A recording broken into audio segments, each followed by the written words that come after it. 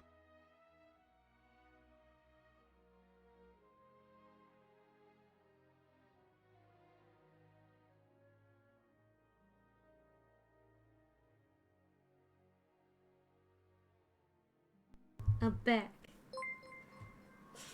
Fucking.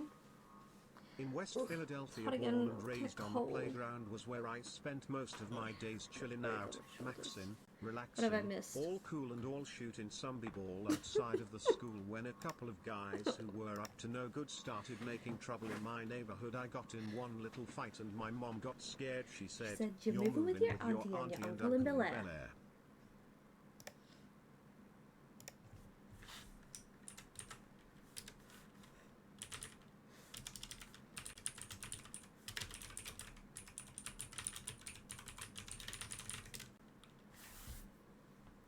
Thank you, Jelly, for the biddies. What is that much? Hang on. What the fuck did you guys do? But it's gone again.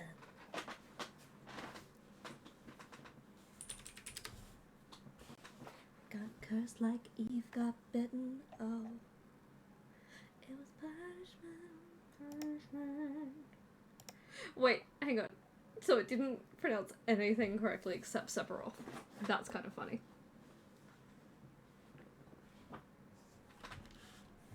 That please,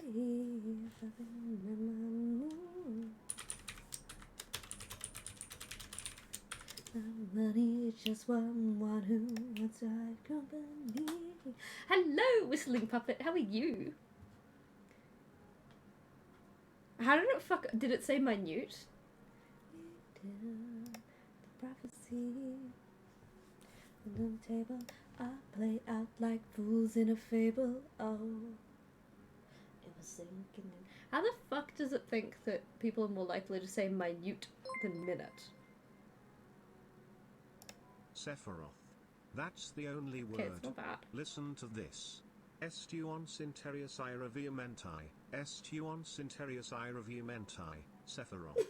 Sephiroth. Hi Jane, how are you, baby?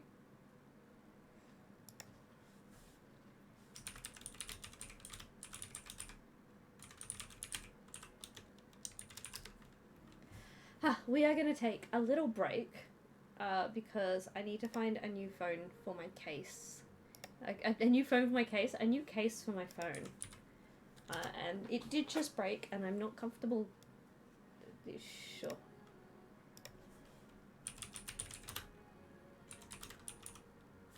Phone case. Hey, nice! That's exciting. Hey, that's cool, Whistling Puppet. Are you talking about, like, a thing, or in a video game, or what? Muzz a mint. Womp womp. Oh, that's pretty. Okay. Alright, well, have fun, be safe, don't break people or laws? Question mark?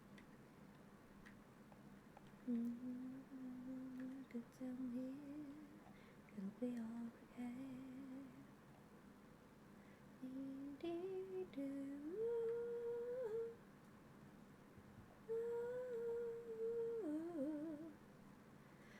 Maybe, but I like the pretty ones.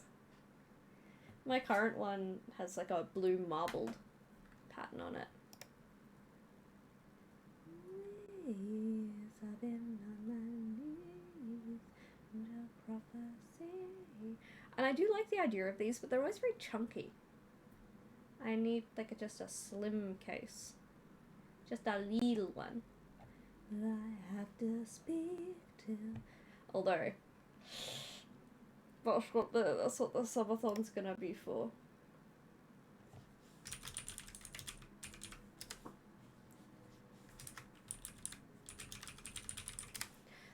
Because my phone is slowing down dramatically.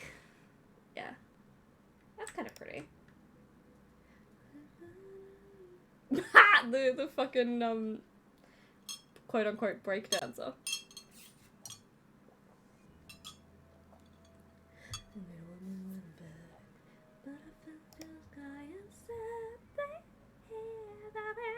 Yeah, but that's also pretty, but it's gonna be chunky. I don't want a chunky one. I do like those rings, actually. That's very convenient. Pretty baby, I'm looking back home to you. Junkie Bob Funky. Me.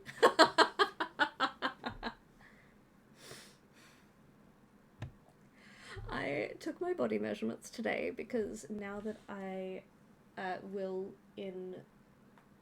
very soon have more free time and doing shit about the health stuff, right? And my bust measurement is like 105 centimeters. That's a meter around the titties. What? Hi Rain, how was the little nap? We love a little nap.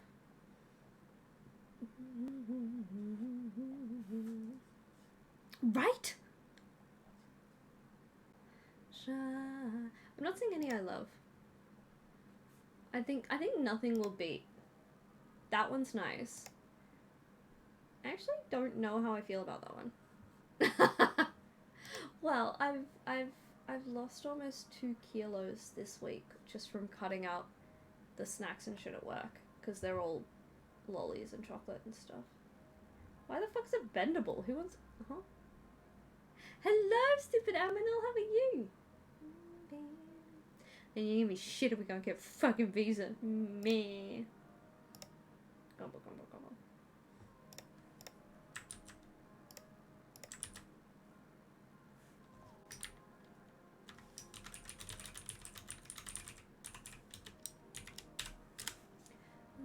Baby again.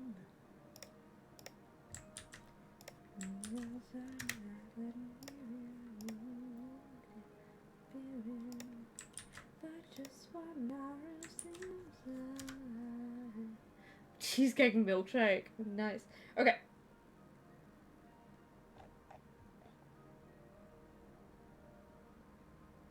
Wait a minute. Not that one. That's an XS Max.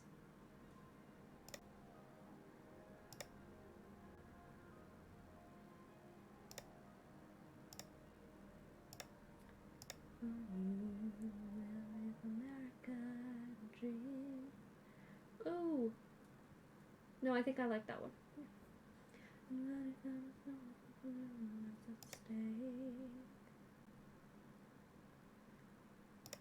Okay.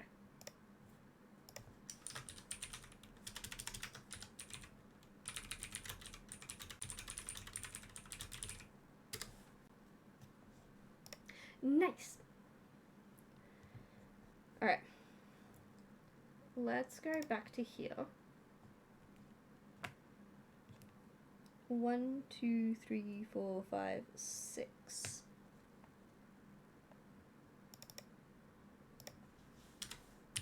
We've done 6 of them, so we just have 1 PowerPoint to make.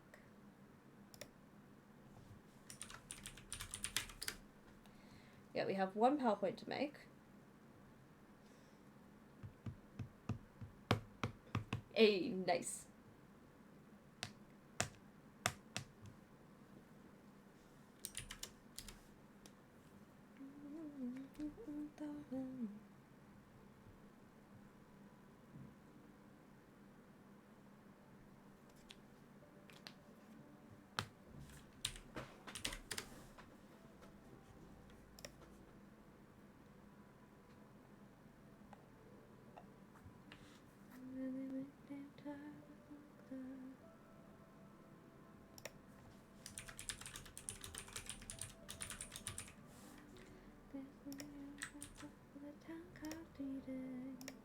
At the drive one evening.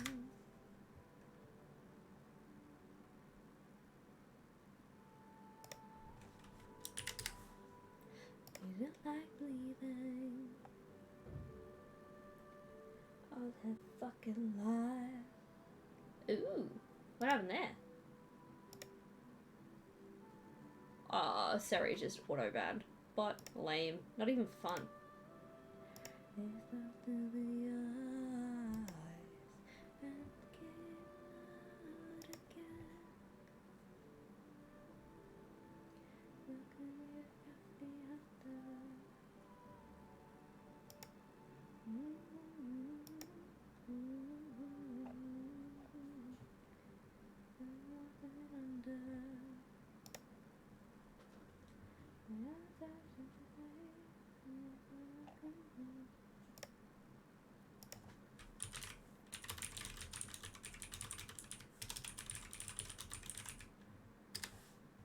Mm-hmm.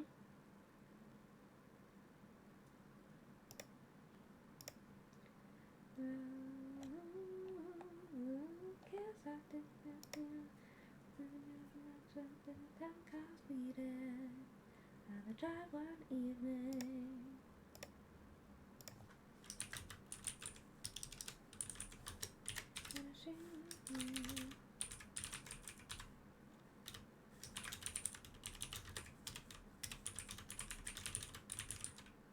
Nice.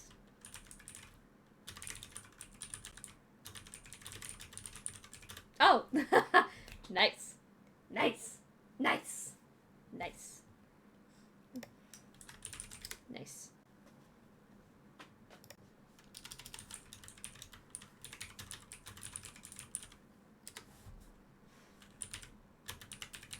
It's hard to make faces.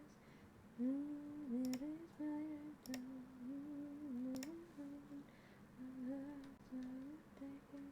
escape and escaping.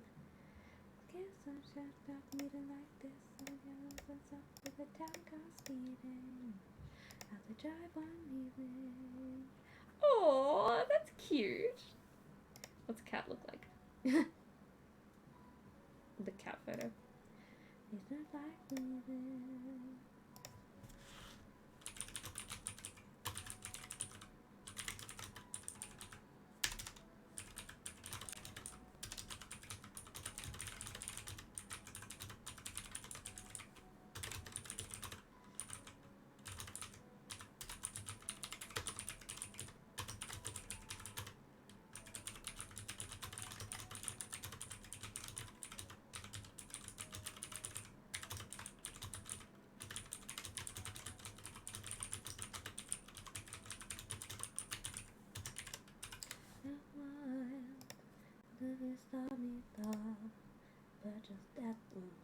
Hey, that's pretty cool. Oh, it's not.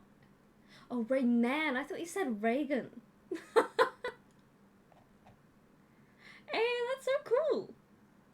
That looks awesome. My boy only breaks his favorite toys. Oh.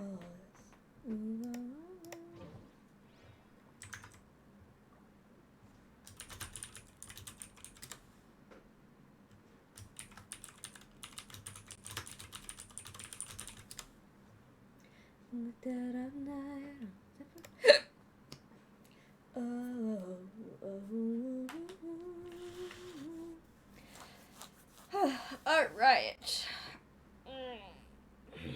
I don't want to fucking do this. Do we take a break or do we just try smashing on?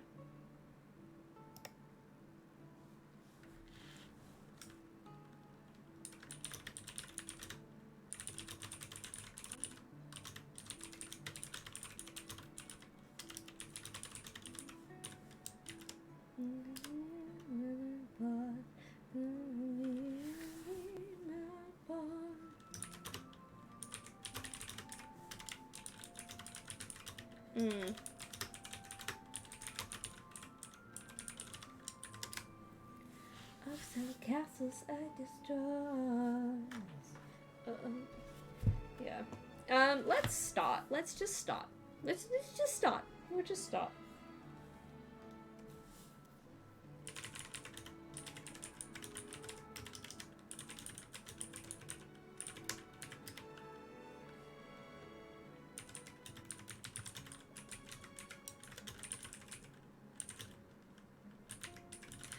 It's not an assignment per se, it's prep for next week. Which is the, annoying thing.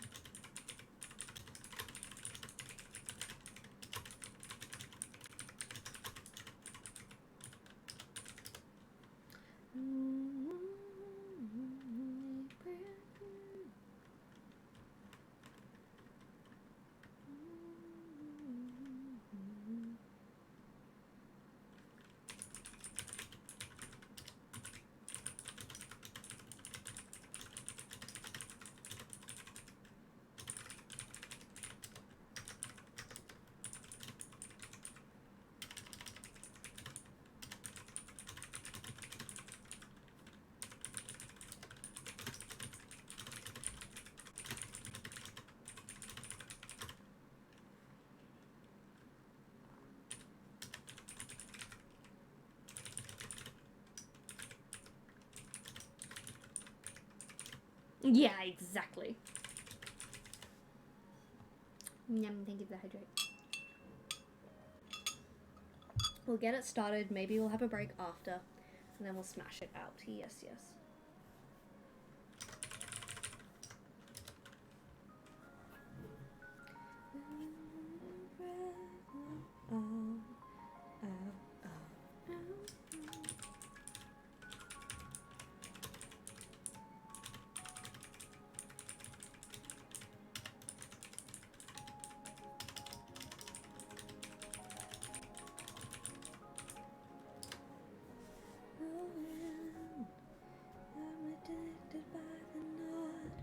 Knowing I look in people's windows, Netflix spirals, garden close. They have their friends over to drink nice wine. I look in people's windows, unless you're at the table. If your eyes met up and met mine one more time.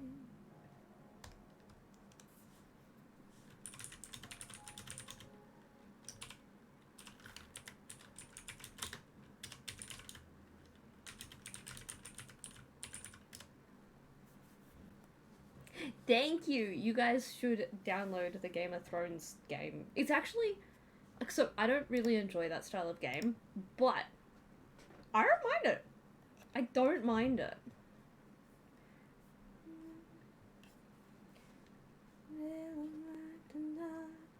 No me.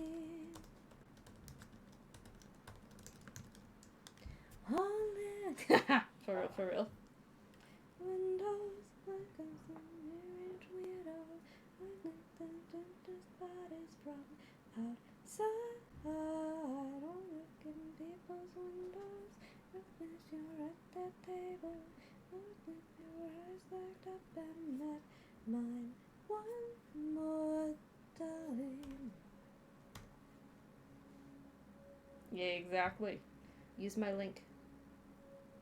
I get like $5 for every one of you that completes chapter 6.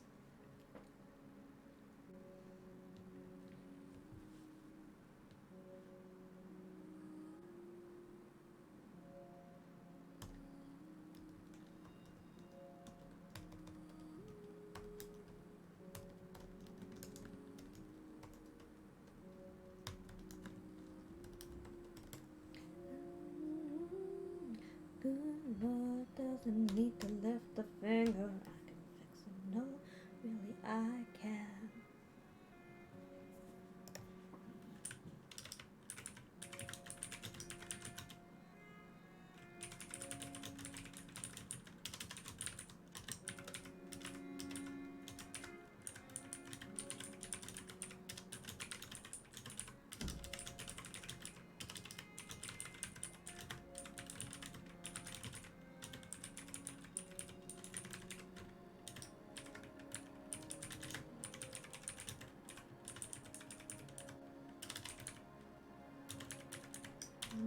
I just hadn't met me yet.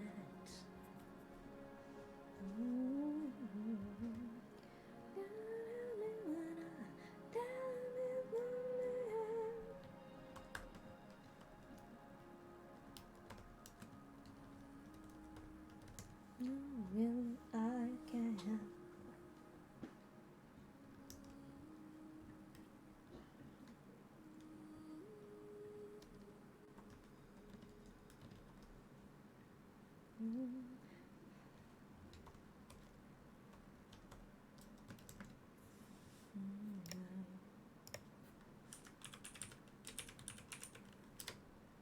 First man. No, really, I can.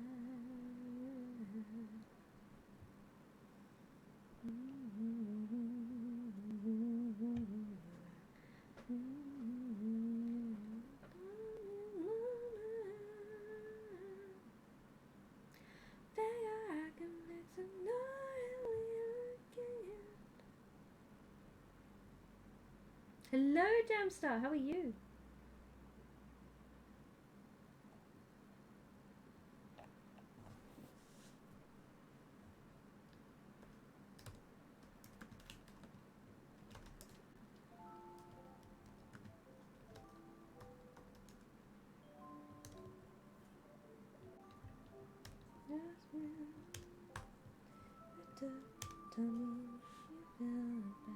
Oh no, not sick with a sore throat.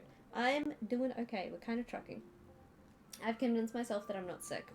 I don't know why. I just have a lot of like snot and my nose is bleeding with alarming regularity. I'm not sick, so who cares?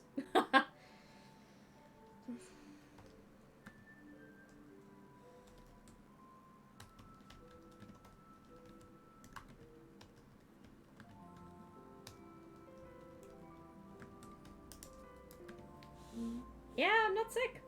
I'm not sick. You see, if I get sick, if I take a day off my prac, I have to come back start of next term, and I'm not doing that shit. So I'm not sick. I got a week to go. I'm not sick.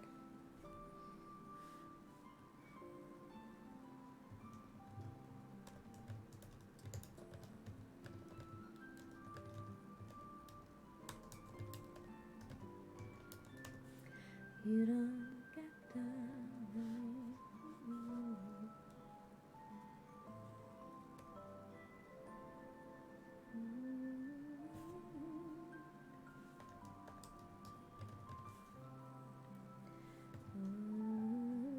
Yeah, I don't know what it is. It's like I blow my nose and there's like old blood in there. I'm like, I don't love that, but oh well.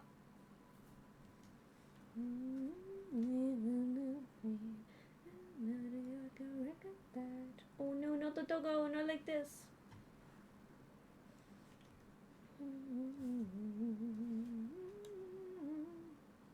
cone of shame.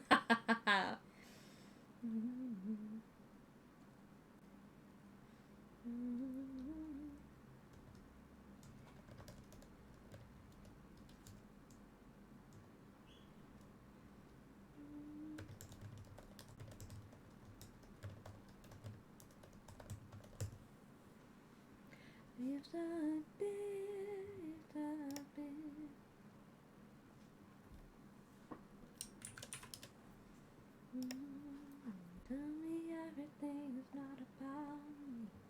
What if it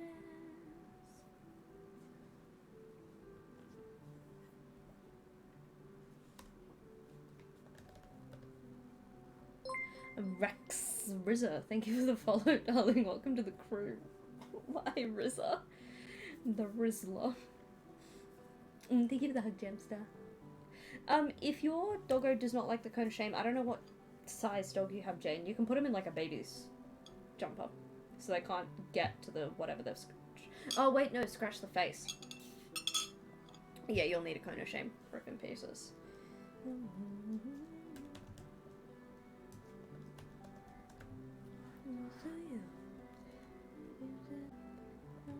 Cute.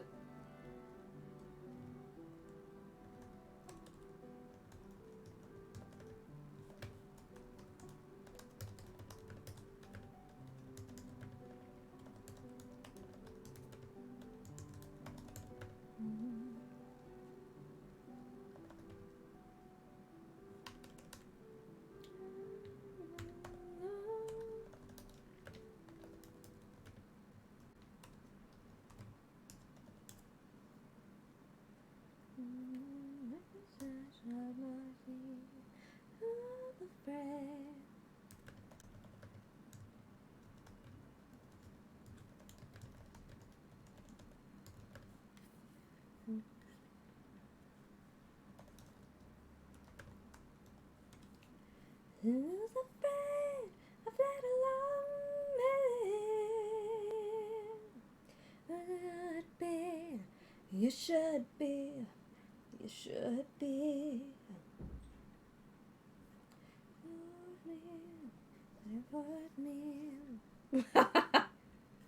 Relatable.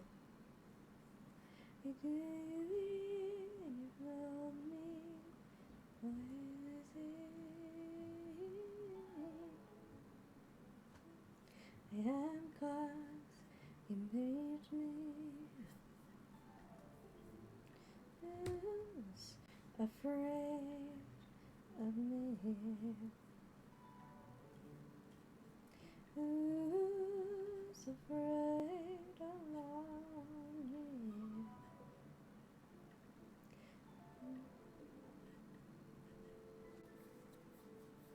Hey, thank you Rex for stopping in. I'll see you around, Chuck.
Tiger.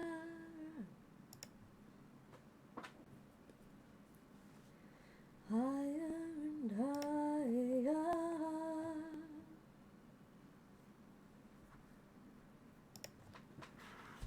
No.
would go, tiger.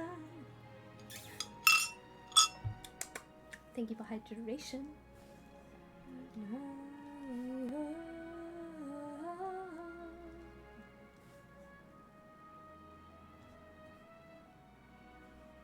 No, lemon and honey drinks.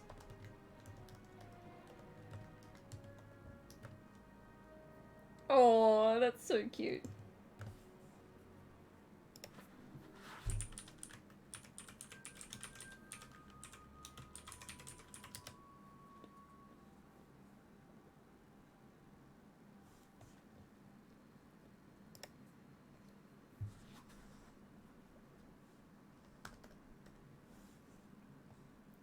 Pizza, pizza.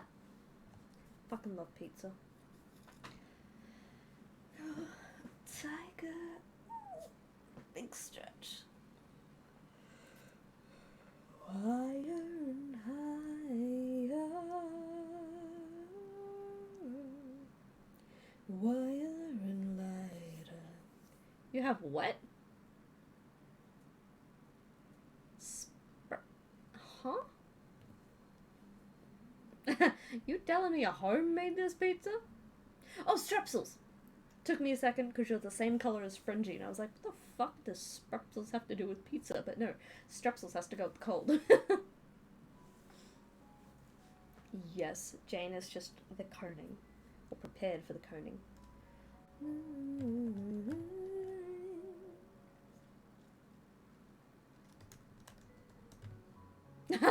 No, it's just, I figured it out when I realized that it was related to the cough, not related to the pizza.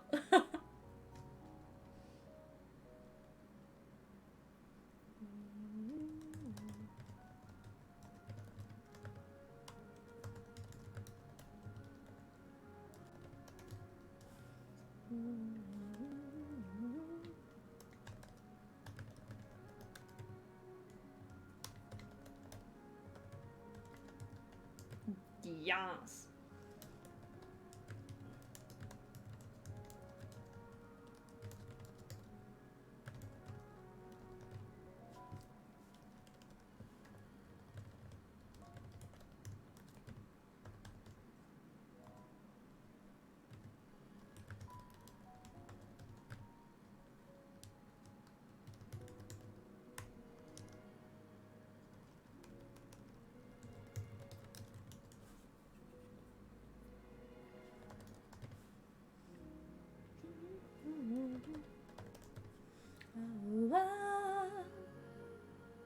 You are a slightly different orange, but enough that when it's just like a eye flick, I don't look at your names very often. I look at the color out of the corner of my eye as I'm reading the message, and knowing who's in chat, I can pretty reasonably associate it with who's talking. So when two of you have the same color, it just gets a little tricky sometimes. No, you're slightly different. Both of you just send like a single emote or a single letter, so I'll see you right next to each other. Bye Billy, thank you for stopping in, darling. I must be off now. So good to hear from you again, Captain. Enjoyed the rest of stream, everyone. Love you all. Why you gotta love do hearts, that, right? kits, love. And I won't be streaming on April 1st next year because fucking Kay and Eve are getting married on that day because they're dumbasses. It's like a Tuesday. It sucks. Anyway. And oh no, Jane, not like this.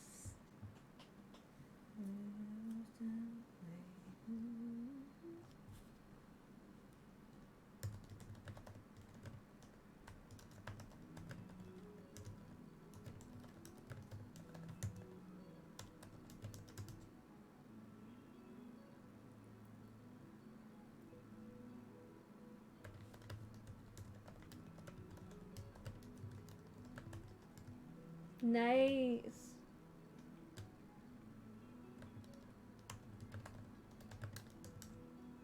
Aww.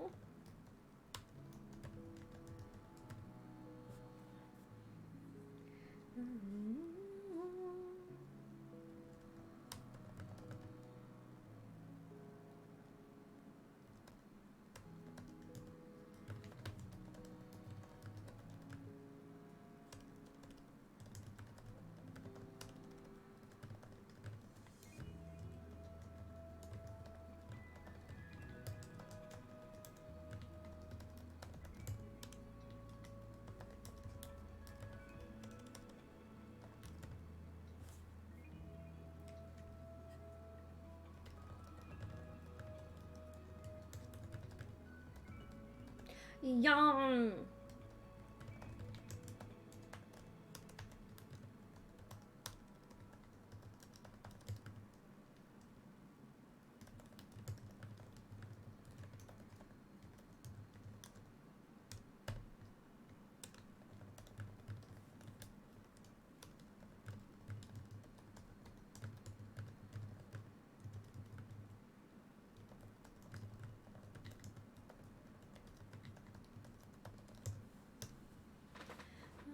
Consolation prize.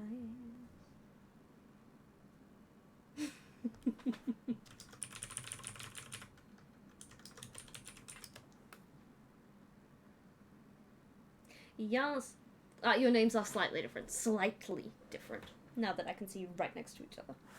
Headed here, so I will go and take regard. It's significantly more different in the overlay, but in OBS it's slightly different. Found it in a book when I was a precocious child. Down fear. I'm gonna stop the year 'cause I hate it here. Hating here.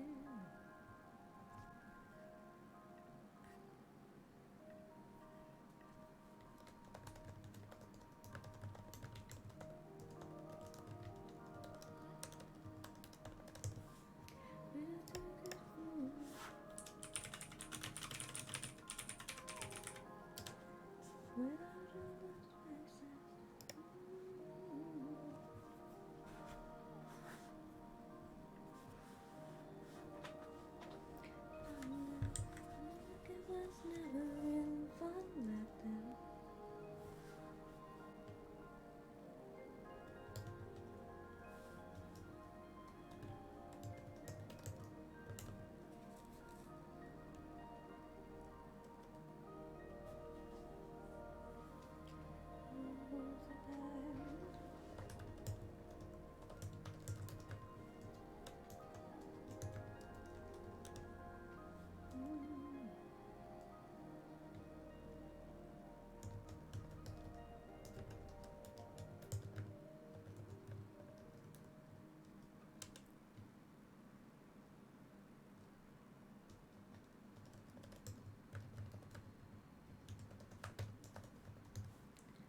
Hey, how sinister, how are you?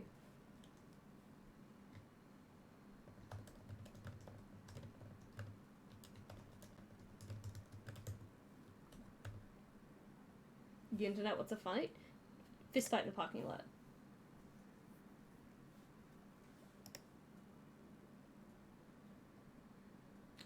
Yummy.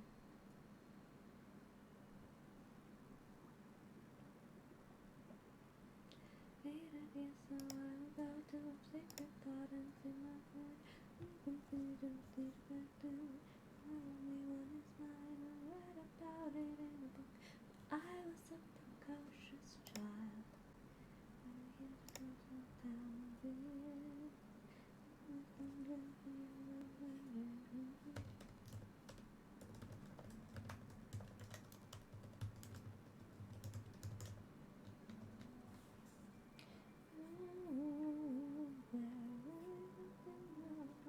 Like you are a flood, dripped inside the body of a finest guy.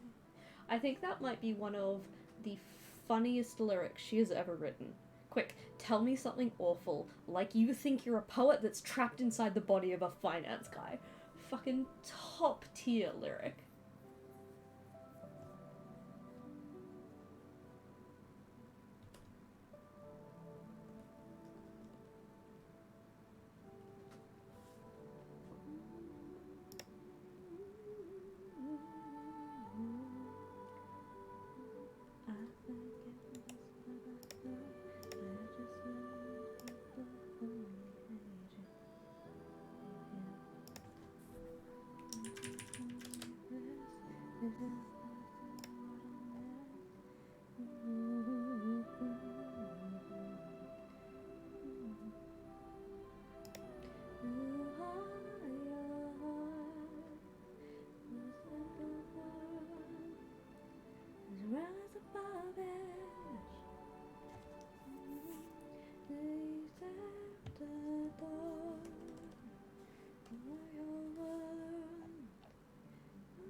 I mean, technically, well, and it's complicated because when they're in our party, they live in kind of like a timeless state, right?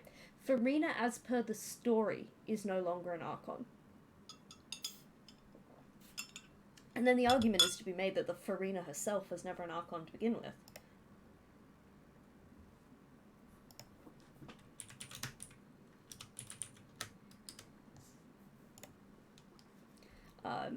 But depending on what point in the story you are, Farina is an Archon.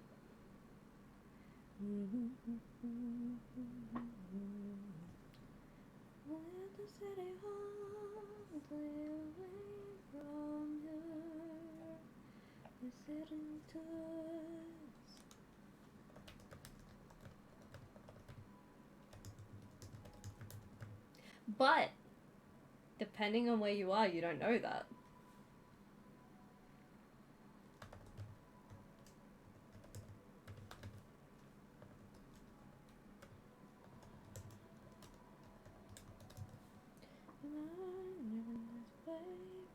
No, I'm not, but you should see your faces. I know I'm not really for the dances. No, I'm not coming to my senses. I know he's very easy, but it's the one I want.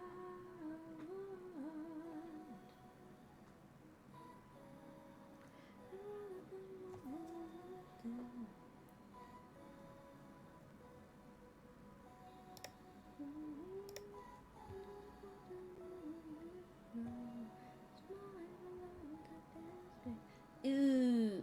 Ooh, let's see if we can get an account that's from 2015 banned for being a spam. Can I? Okay, report. Chat messages. Spam. Spam. Wait. Bots. Yes.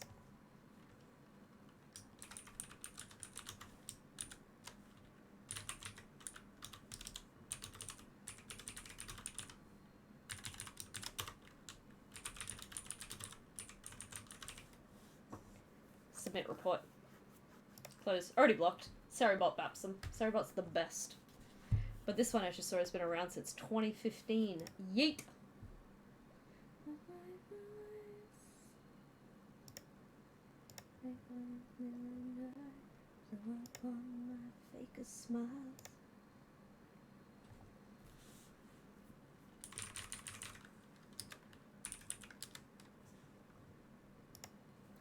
Ugh, the worst.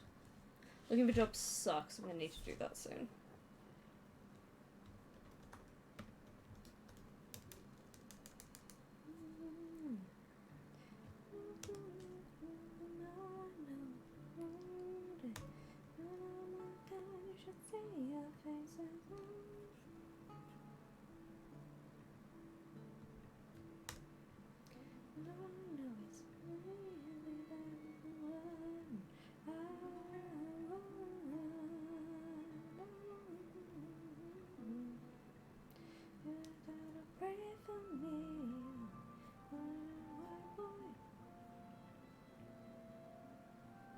Damn. We're too chill here for that kind of shit.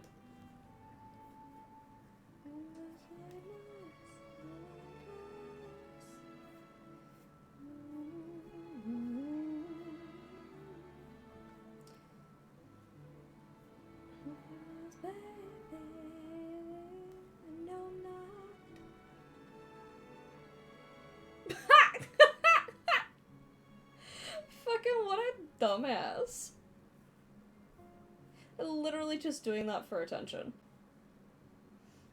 That's why when people come here looking for attention, we don't give it to them. Fuck that noise.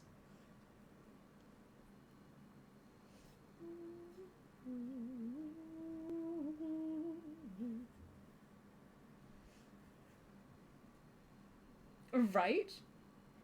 It's like, you are too young to be on this platform. I'd say I'm sorry, but I'm not.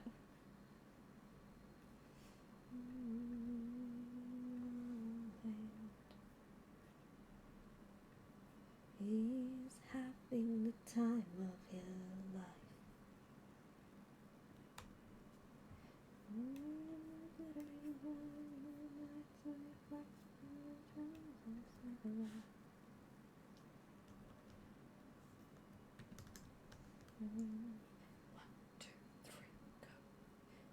Real tough kid, I can handle my shit. That's a baby, gotta fake it. Yes. And smiles and die. You said, let me alright. Looking down, hit the floor. I will be for something shattered as the crowds wanting more.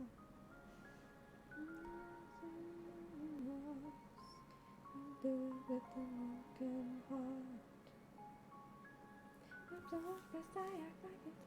Oh, for real. Modding is very stressful.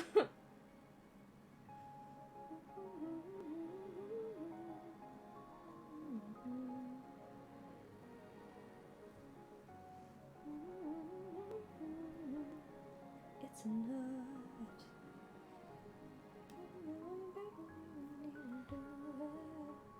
The broken heart.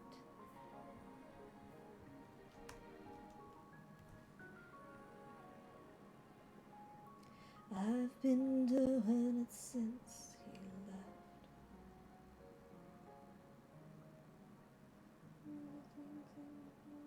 I didn't imagine the whole thing. So I can pass this test. 2, 3, 4. I'm a real tough bitch. I can handle my Oh, Jane. It's for their own good.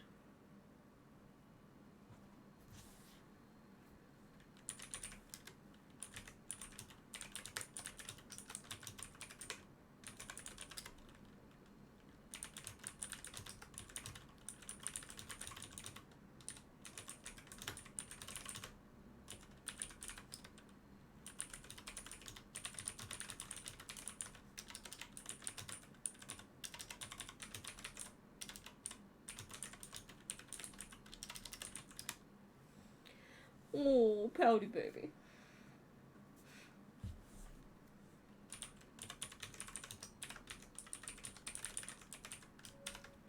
Hey Vertex, how are you?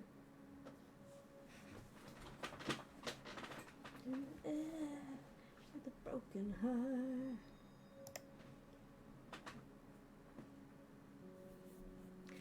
With a broken heart.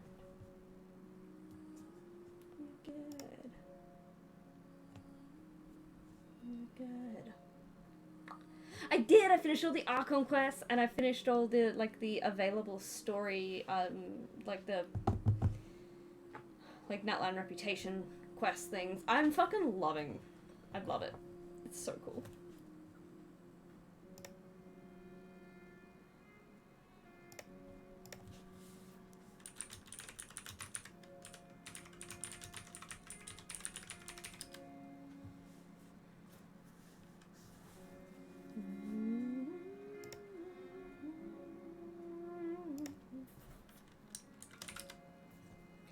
Will stop us from waltzing back into rekindled flame.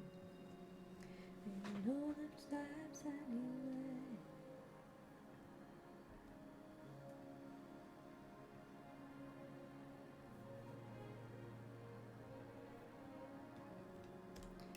Last night and next time, I don't know it's better safe than starry-eyed.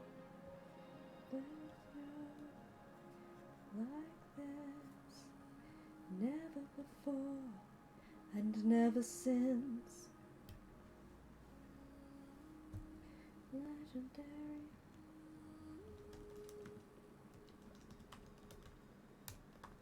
Never live at any time. The cemetery never quite buried. You shouldn't die.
Love of your life.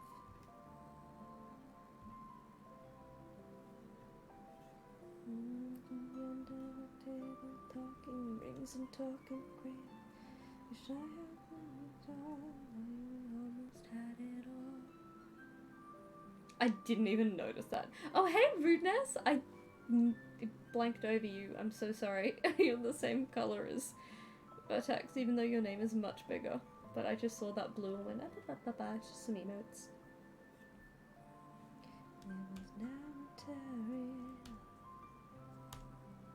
It wasn't necessary. Should have stayed buried.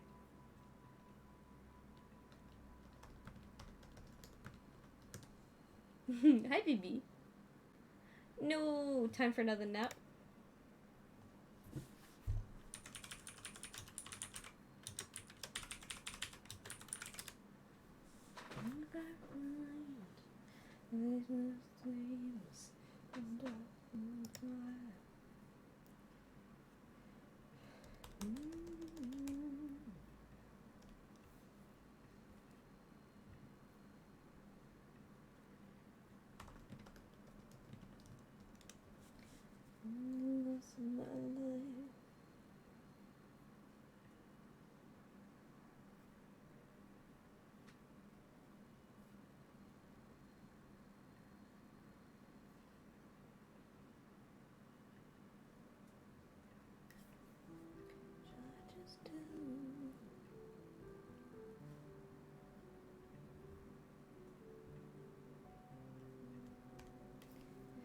My friends all smell like weed or little babies. So crazy. Oh no, that's the worst kind of tired.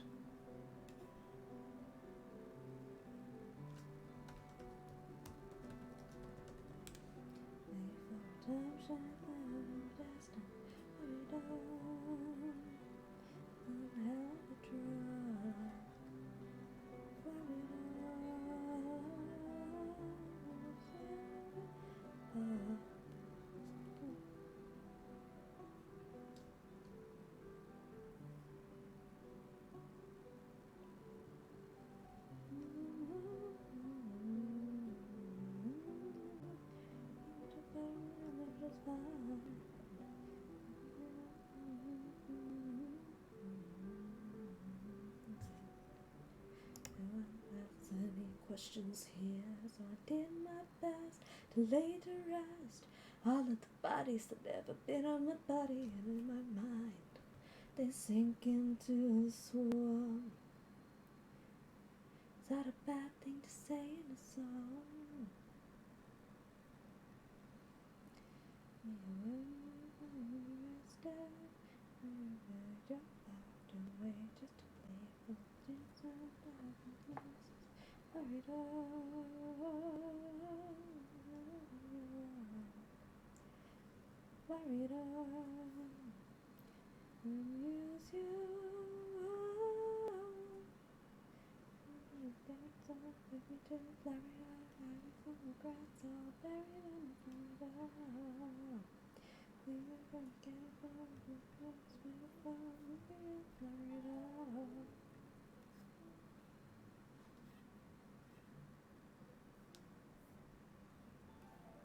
Say it's unforgivable.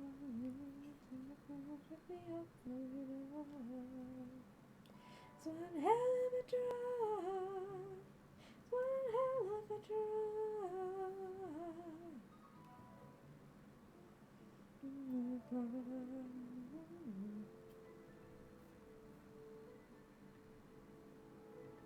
Well, you threw your life away just to pay for a township and dusted. I made you know Oh, okay. Arrested, shut your life away. Just to wait out the shit someday we can Texas.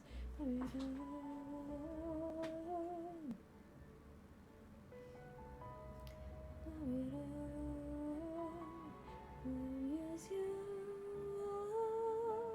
Florida, one hell of a drug, Florida.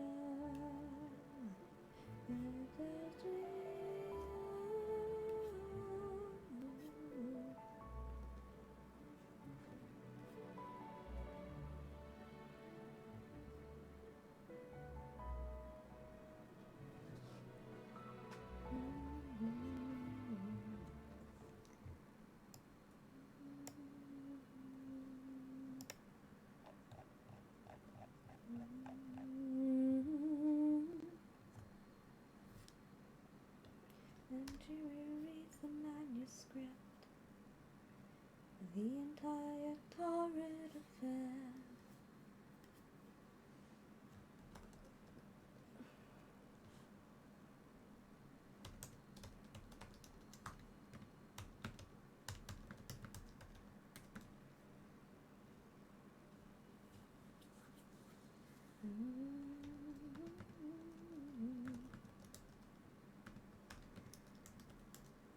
Life as good as conversation. Your pushing strollers. Night was over.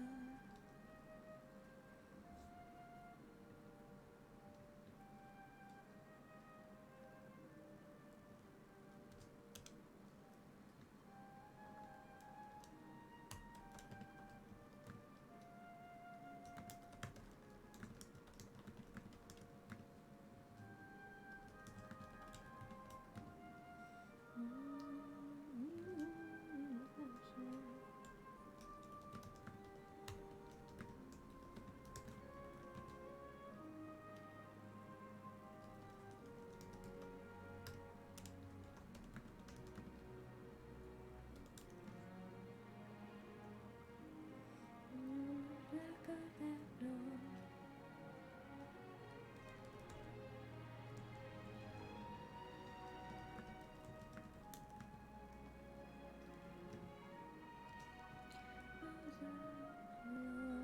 Welcome back, Suborbit.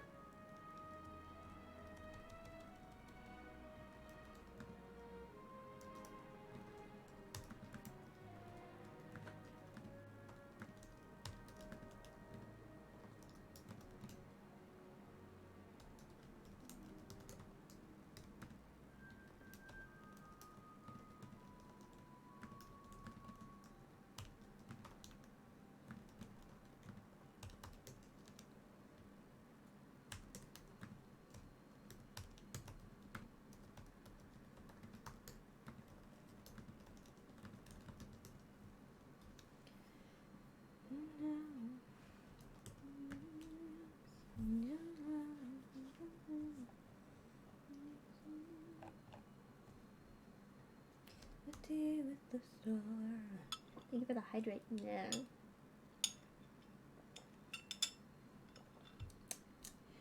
What the agony of the bar.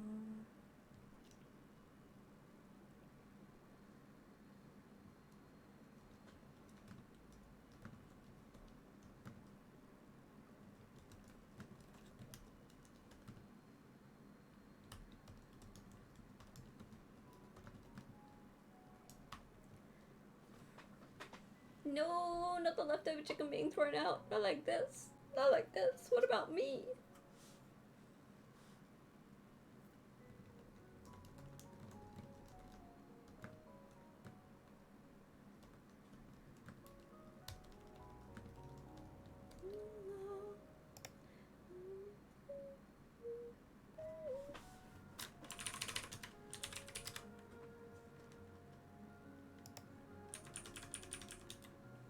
Oh, okay, that's different.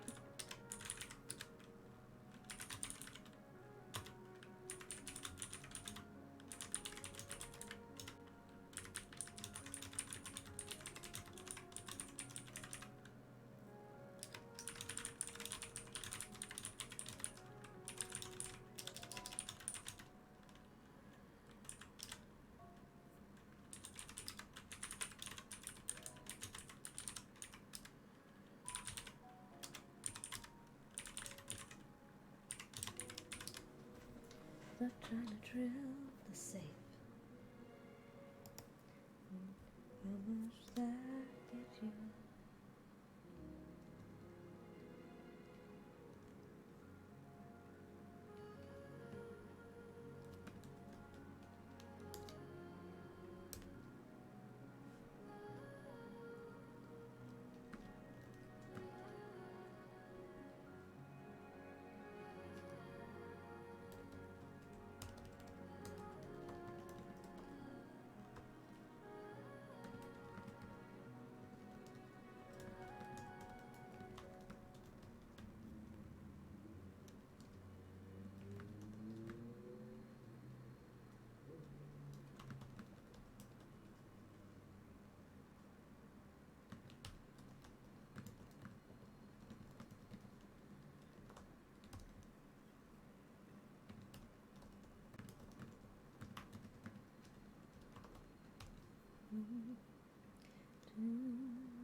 Think I had it, you think I had in me. How much tragedy think I'd go, didn't you? Okay, mwah. Bye Jamstar, have fun baby. And hi Pixel, how are you?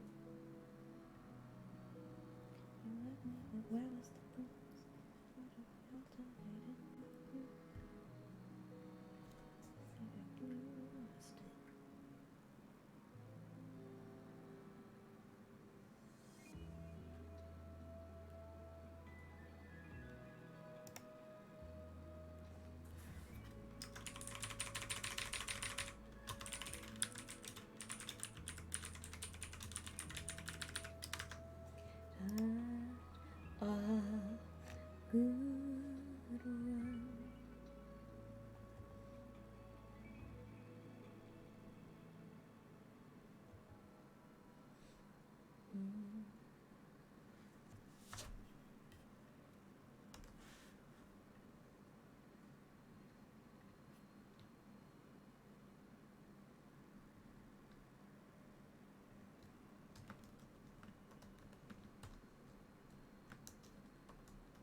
Good one.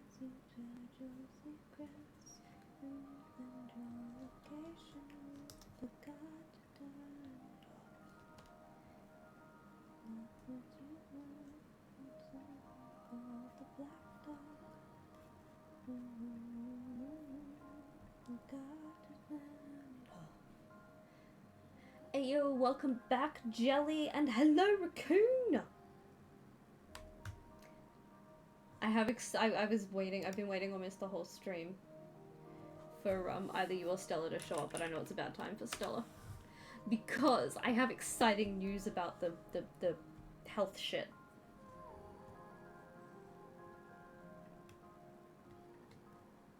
Oh, but let's start with how have you been? How are you going?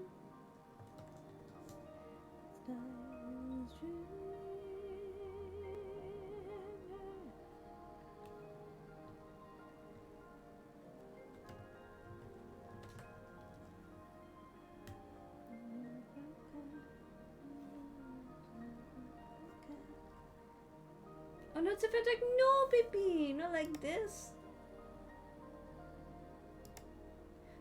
Oh, baby. That's right, you can come chill with us. We're almost finished. Almost finished. Ugh. The stuff I have to do today. And I don't think I'll do the additional stuff. Fuck it. It's like, what time is it? Oh, it's 8:30. I'm not doing shit after this. Heh, we do some Genshining, we do some chilling. Yeah, it's fantastic after seeing all of y'all. Actually, I'm just gonna do this. I pledged, and I'm still meaning it. All the outfits die screaming.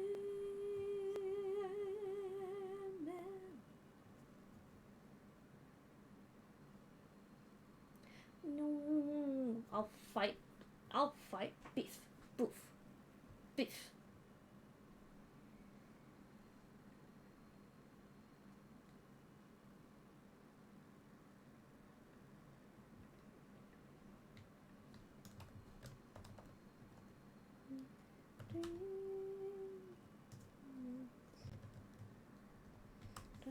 Scream.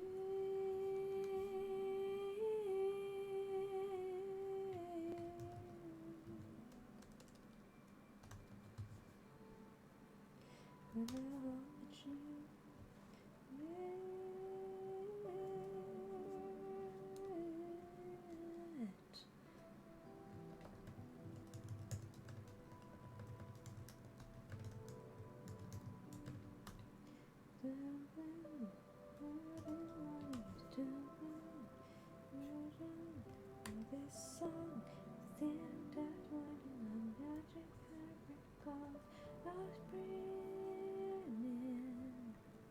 chill between you and your scream.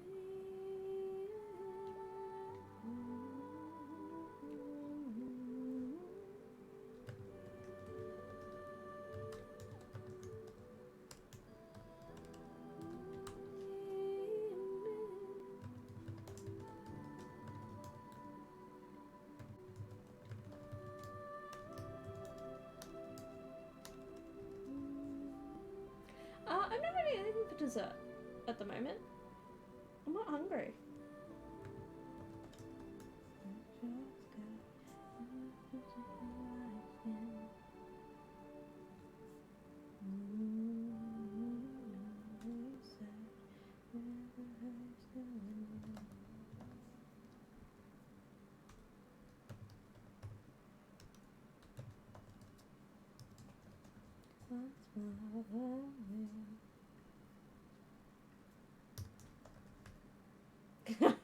I thought you already did that.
The dumb house party.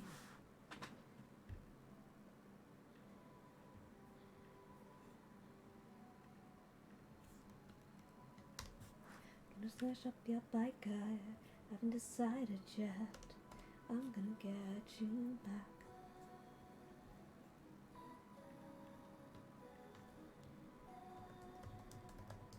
Get you back.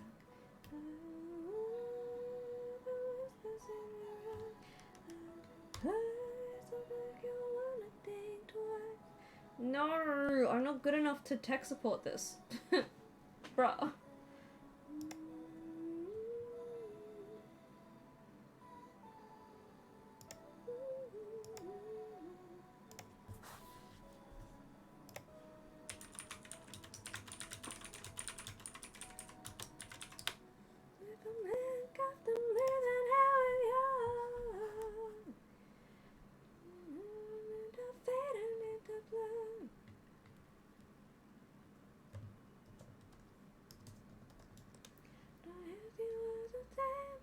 If you feel some pain, poison either way. Feel like I haven't decided yet. I'm gonna get you back. But Raccoon! Raccoon, are you here? My fitness buddy?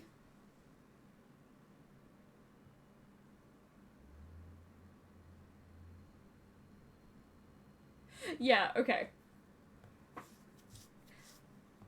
That sucks. But also, I don't know how to phrase it without making sound like I'm making excuses. But also, you have never once done that in a way that is even hinted at making someone uncomfortable. You've respected people who are like, hey, I don't... Oh, no. You wait for people to initiate. You definitely do not. No. It's really... Because I know exactly what you mean. And no, it's different. You wait for other people to initiate. You're not creepy about it. And you're also very good at setting boundaries and... I hate that phrase now. It's been taken off about fucking Gen Zs. But, not Gens, Gen Alphas, the baby ones. And setting boundaries, like, no you're not. But you're actually very good at saying, look, I'm not doing that today. Can we just chill? And people respect that because they're normal humans. And people have said that to you, and you've listened because you're a normal human. So you're fine with that, darling. Don't you worry about that. Don't you worry about that, boo. Not at all.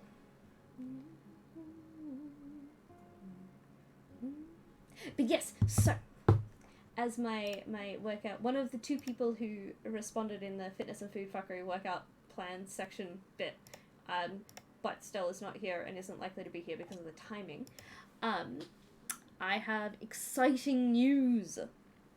Exciting news number one, I'm going to join a gym. I looked at it today, I went and did a little tour. I'm trying one of the classes, to see how that goes, to see if that's something that I want to join. If I do, then it'll be like reformer Pilates and aqua aerobics and like those kind of things, and HIIT classes. And the other exciting thing is I used to calorie track, and I used to do it using MyFitnessPal because it's a very extensive,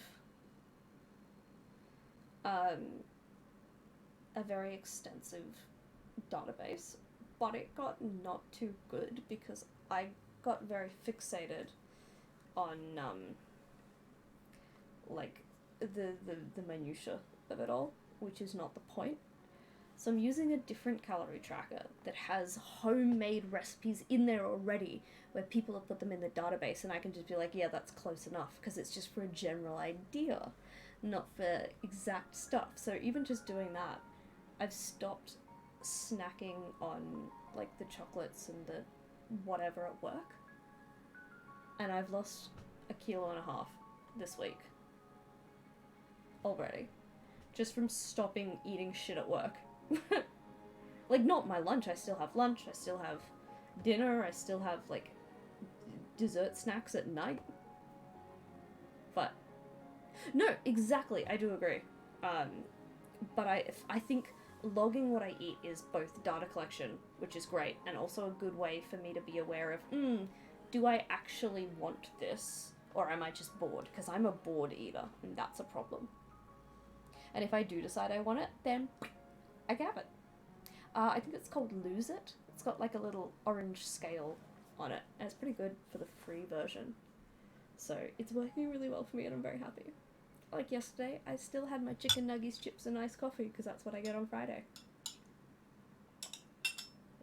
And did it blow out my quote-unquote calories for the day? Yes. Do I care? No, because it's something I was going to do anyway.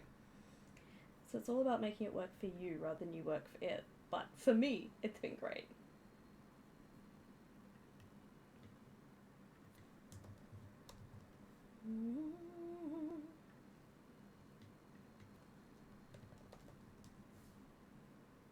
Exactly. Well, I'm not a huge breakfast eater anyway. I don't like it.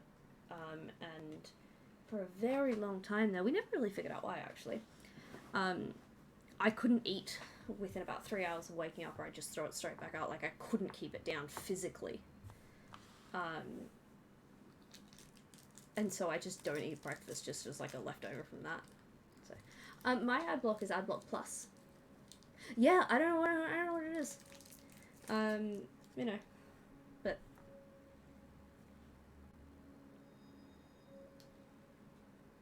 right, and that's the thing too. I think I've spoken about this here, but I try to be really, really upfront with the fact that measuring your health by your weight is not useful. It's just not useful. You can weigh very little and be very unhealthy. But my health issues are fine right now, but if I don't do something about them now in the next 10, 20, 30 years, I'll have bad hips, bad knees, and a really bad heart. If I don't drop the body fat, and that is most easily, like, colloquially measured by weight. So I wouldn't mind being the weight I'm at if I was muscle, but I'm not, and that's the problem. Yes. I also get nauseous if I eat before I work out. Yeah, I mean, people can exercise and work out for all different reasons. My goal right now is one of my best friends is getting married in 7 months, and I want to be the second best looking person in those photos.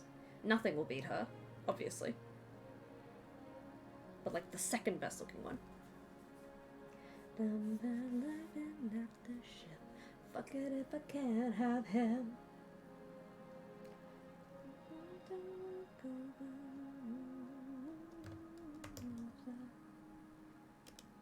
Exposures, how dare you say that it's oh damn, Car. That's kind of honestly that should be a plus in your favor.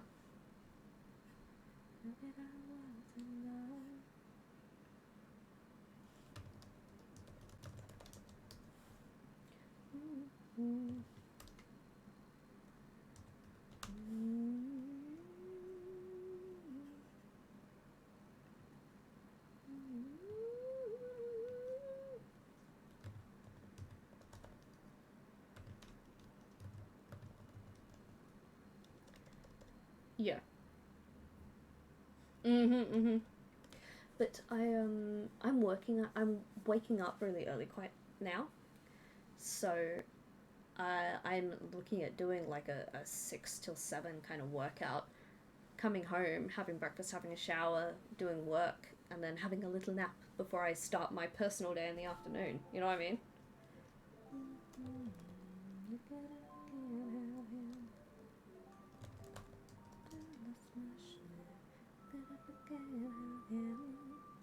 Yeah, for real, babe.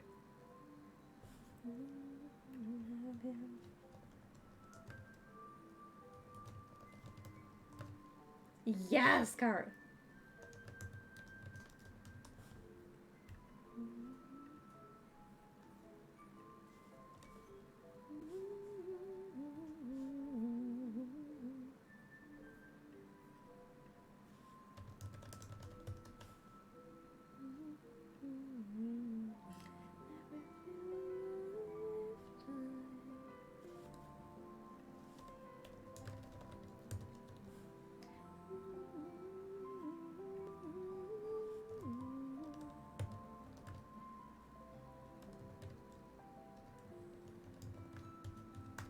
You're all attractive. I can just tell.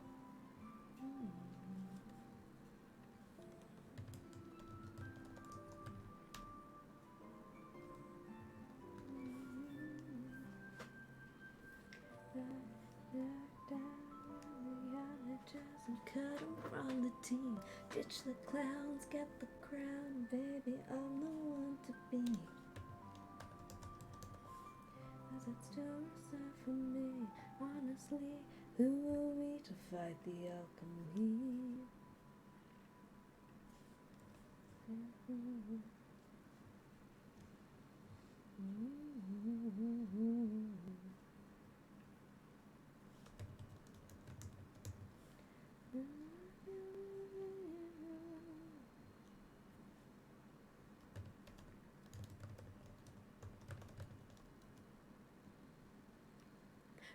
heroine! That's cute.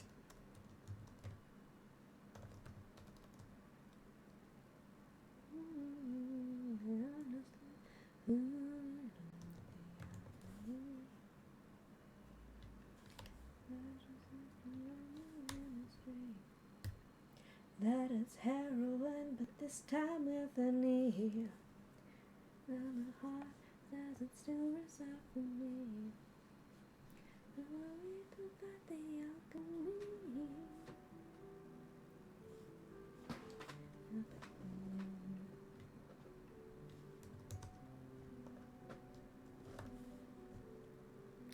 The crocodile, don't forget the scream.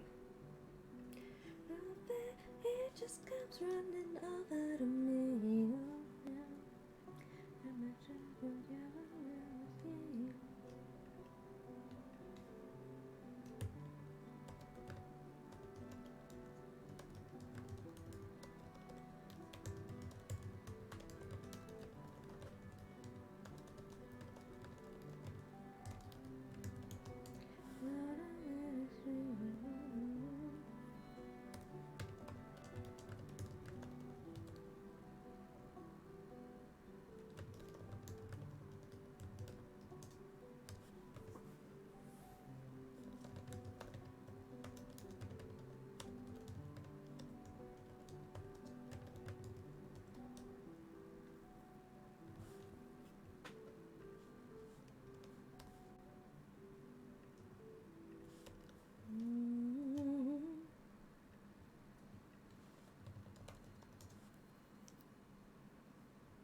So yes, the long and short of that is I'm very excited and I'm living my best life and everything is coming up kit.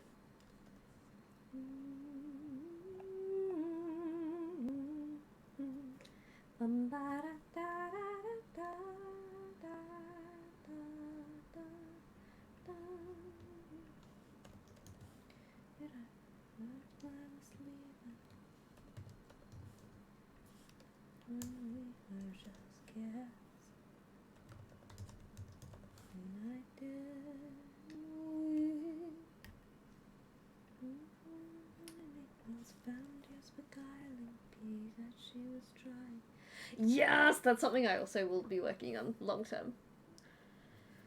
No, that sucks. I don't like running. I want to like running.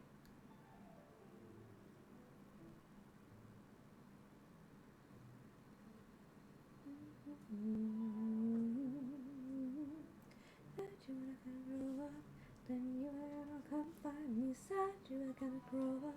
Then you are gonna come find me sad. Yeah, it sucks. Like, I like it, but I don't like it. I think I would find other cardio for me, personally.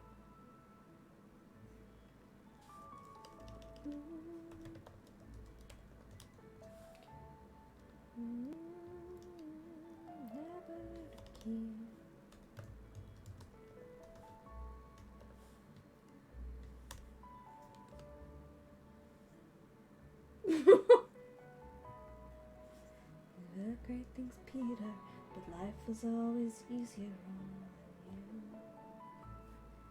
than it was on me.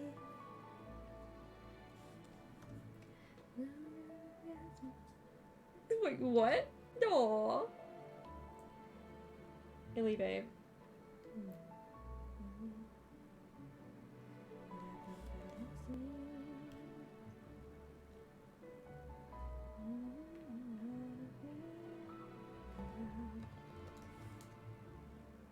Oh no. Sad, you're gonna come up.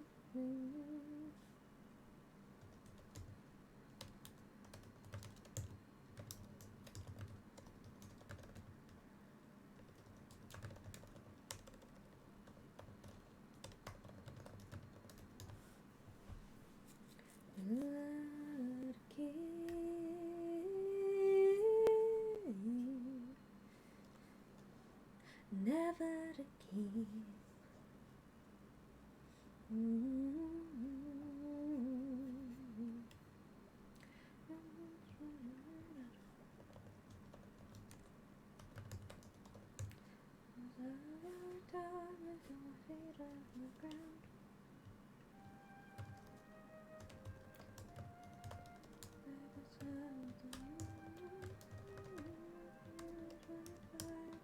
Shelf life.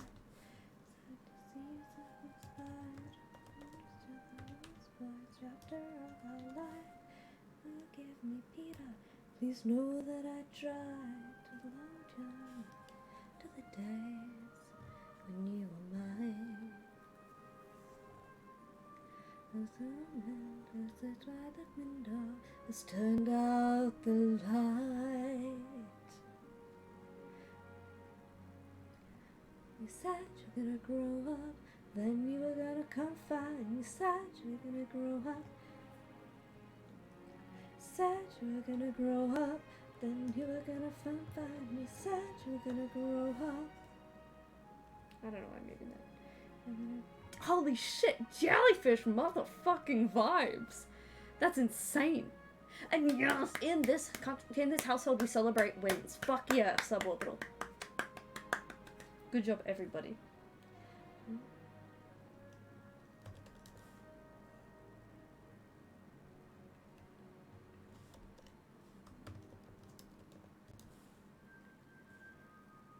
Never again. Said you were gonna grow up, then you were gonna come find me. I love this album. I really do.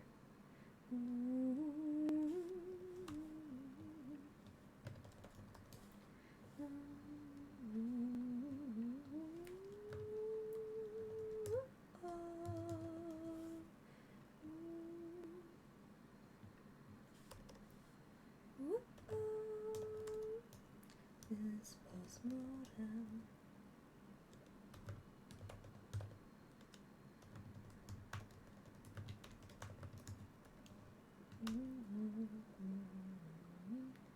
What's an 8-angle pose?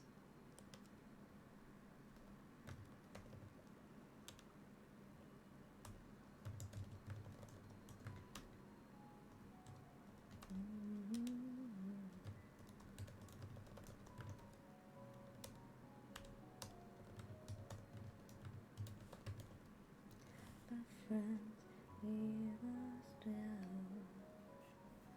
How did it end?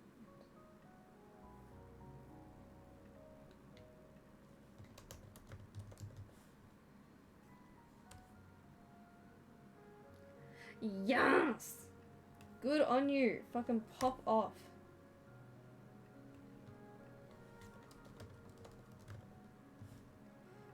Dances.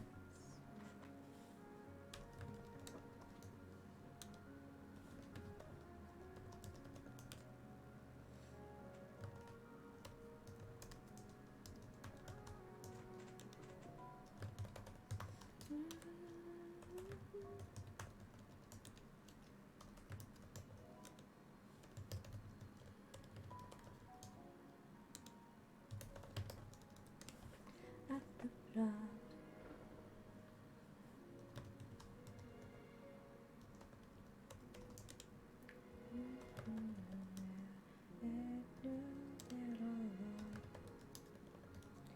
And then, how did it end?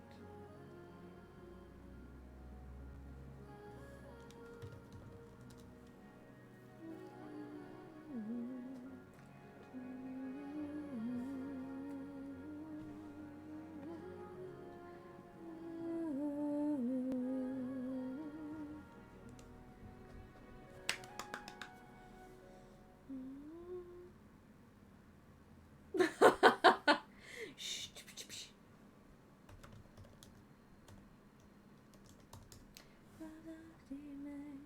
Me bereft and reeling, grass and me, sitting in a tree, D-Y-I-N-G.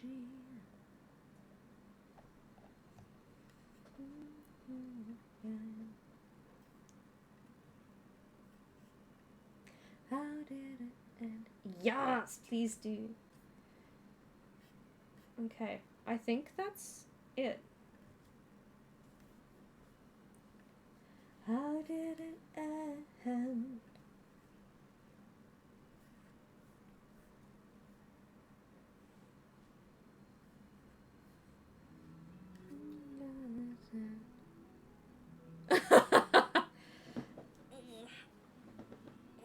Big stretch. Thank you, Sinister.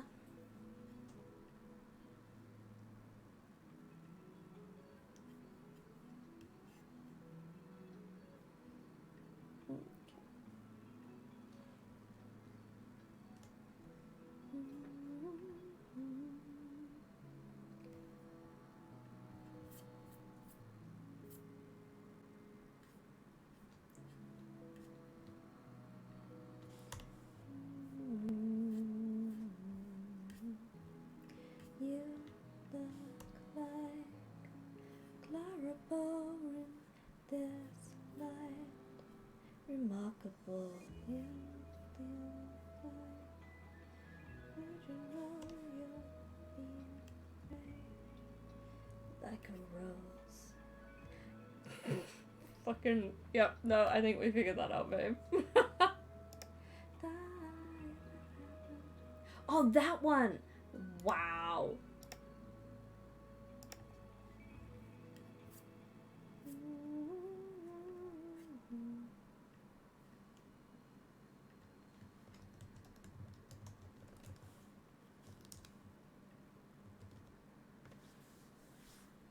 We have everything promised to be dazzling.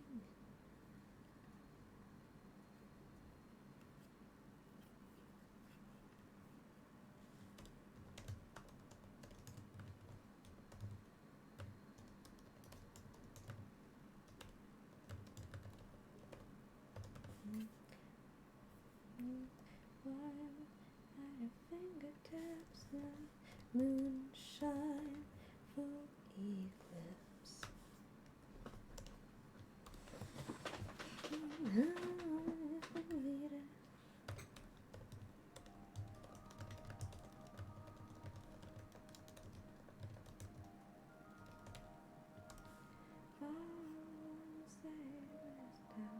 It's like, but you're the real thing, breath of fresh. Okay. With everything promised to be dazzling. Real queen with a small machine.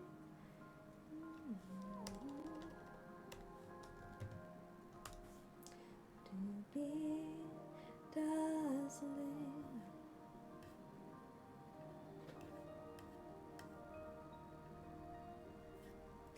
All right.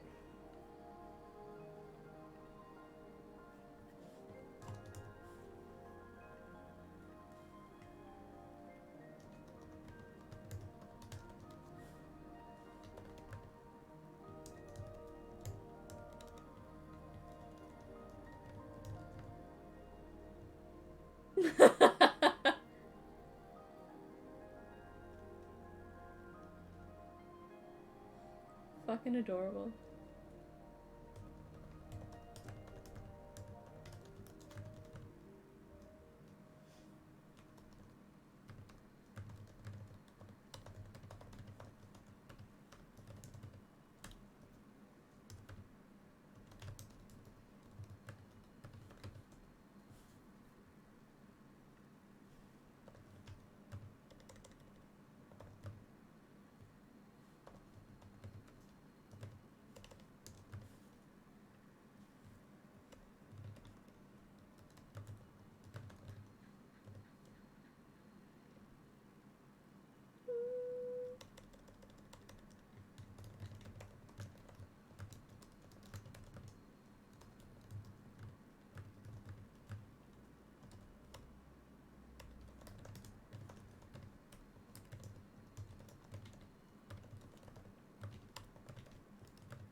much crab. I think I've had more imitation crab in my life than real crab.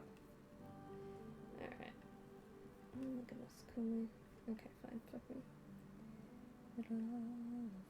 Practice.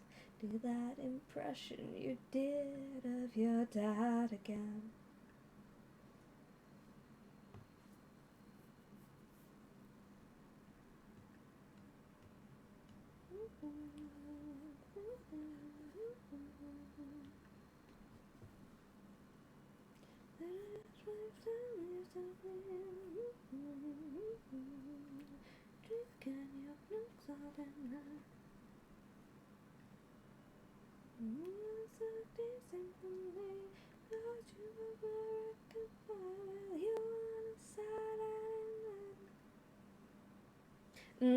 I've had lots of tail. It's nice. Nom nom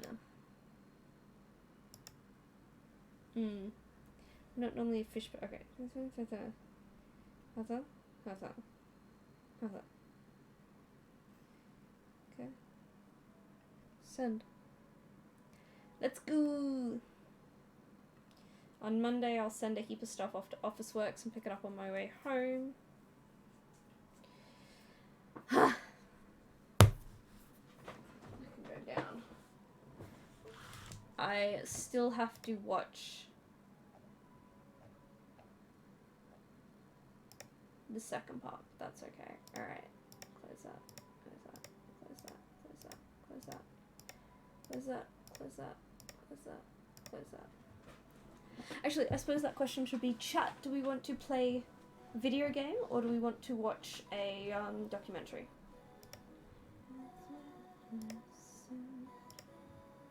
You're a shrimp. The fuck was that guy?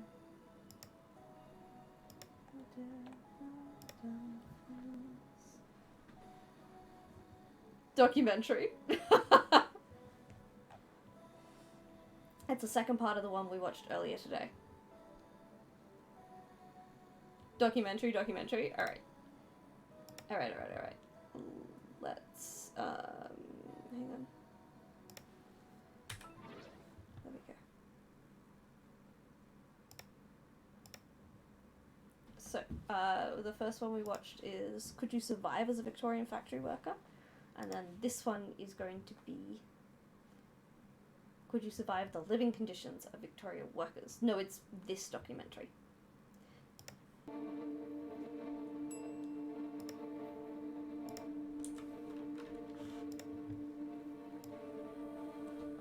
If you were a cotton mill worker in the early 19th century, you'd spend most of your time toiling away in there, upwards of 70 or 80 hours a week.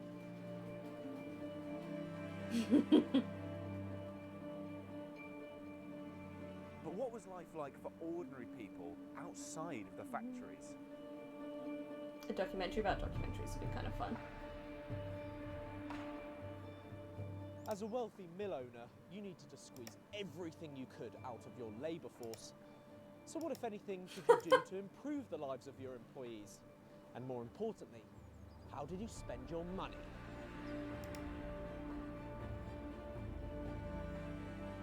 In part 1, we experienced what a working day was really like inside the cotton mills and how ordinary people were treated on the factory floor. Already feeling stiff. This time, we delve into the home lives of those workers, men, women and children, going behind closed doors to see where they ate, slept and socialised. Not what I was expecting they were going to say. Oh wow, okay. Very solid porridge, the sort of thing they would have been given. Oh. We're I don't like Tory porridge. banking. Okay, I want to like porridge. I love the taste of porridge. Do you know what I can't stand? The texture. It's nech. Ugh. I don't like the texture. In Cheshire, built by the industrialist Samuel Gregg in the 1780s, But it tastes and so expanded good. by generations of the same family. Here, we'll discover that your experience of the Yeah, long Industrial work hours Revolution suck. could be very different. And it's crazy depending that on who you were, first A lot of responders mill owners like, took are a lot having of these pride in hours. what That's they did, insane. The and people that's who need to probably be the most reason on why the ball. he built this house here. and the wealth you had to your name.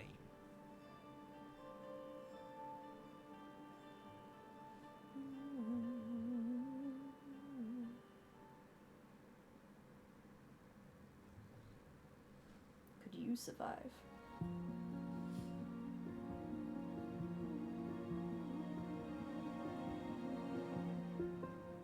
I'm heading to one of the oldest buildings at Quarry Bank, the accommodation block for child labourers. Its function might seem shocking today, but at the end of the 18th century, it was seen as a vital part of the cotton business. We know that in the first 50 years of production at the cotton mill, around half of the workforce was made up of children. And many of them lived here in this building as indentured apprentices, bound to serve their employer until the ends of their contracts. That meant some kids might not be able to leave this place for 10 years or more, and there were big consequences if they tried. Hi Erin. Hi. How are you doing? I'm good, thank you. Right, I've arrived for my first day at the apprentice house. What Banana's are the another one that I want to like, but I just happen as soon as don't. a kid arrives here? So first of all, when you're brought to be hopefully an apprentice at this mill, you'll be checked over to make sure you're free from disease, to make sure there's no illnesses that are going to be spreading throughout the mill. You'll also go through a general health and fitness check because we need good, robust workers. And we'll also make sure you're the right age. So you have to be 9 years old to work at the mill. But most of the children would be coming from the workhouse, so they wouldn't have any papers, any baptism certificates, or any way of proving how old they were. Bananas So don't to find like out you. the age by doing a certain something, they'd have to put one arm in the air, put it over the top of the head, and if they could touch the earlobe on the other side of the head, that meant they were 9 years old. Did it? Is that scientific? Not the most scientific way of finding out someone's age, but that's what they have to do. Okay, brilliant. So I've passed that test, hopefully free of diseases. What's next for me? If you passed all the tests, then you are indentured into the mill. That contract is signed and you are tied to the mill then. You're bound to the mill and you have to stay for the length of your indenture, which is commonly about 10 years long. Right. I mean, maybe I didn't want to pass that test then. Right, I'll follow you. Let's go inside. Yep. First up, I'm checking out the sleeping arrangements, where privacy was non-existent. One of the spacious bedrooms, I'm guessing. Yes. How many boys are we talking at any one time? Are they sharing beds, for example? These are Yeah. probably quite general Okay. for what? Technically no, but practically yes. Because technically indentured servants were still paid, but a pittance, and most of that pay went on room. I think it's different for these kids. I just straight up don't think they were paid. But indentured servants are actually technically different than slaves because they were paid a pittance, and most of that went on food and board, where they had to live because they were indentured servants. Slaves were just straight up. There was no pretense about it. But yeah, pretty much. Person, aren't they? Yeah, certainly not one person to a bed. They were two to a bed, so they did share the beds, and there was about 30 boys here at any one time. Now, one thing that we've kind of learned is how long they spent in the mill. How long did they actually get to come and sleep here? I mean, presumably they're not getting there 8 hours a night. Well, they would be exhausted, certainly after doing a 12-hour shift working in the mill. That shift would usually finish at about 7 p.m. and they'd come back here, they'd have lots of chores to get done, and they might even have a lesson from the schoolmaster if he was available, you know, getting on for bedtime for some of the youngest ones, so it would be quite late by the time the head hits the pillow. Yeah, I'm guessing no time for play, like on a working day, right? It's work, bit of lessons, straight to bed, up to do the same thing the next day. And you would be exhausted, so you might not have the energy to play, even if you did have some free time given to you.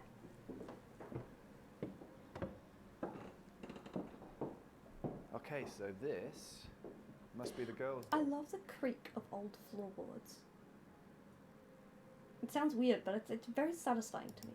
Must be right. Is this where all the girls slept? So this one's quite a bit bigger. It's because there's more of them, right? Yes, they preferred female apprentices.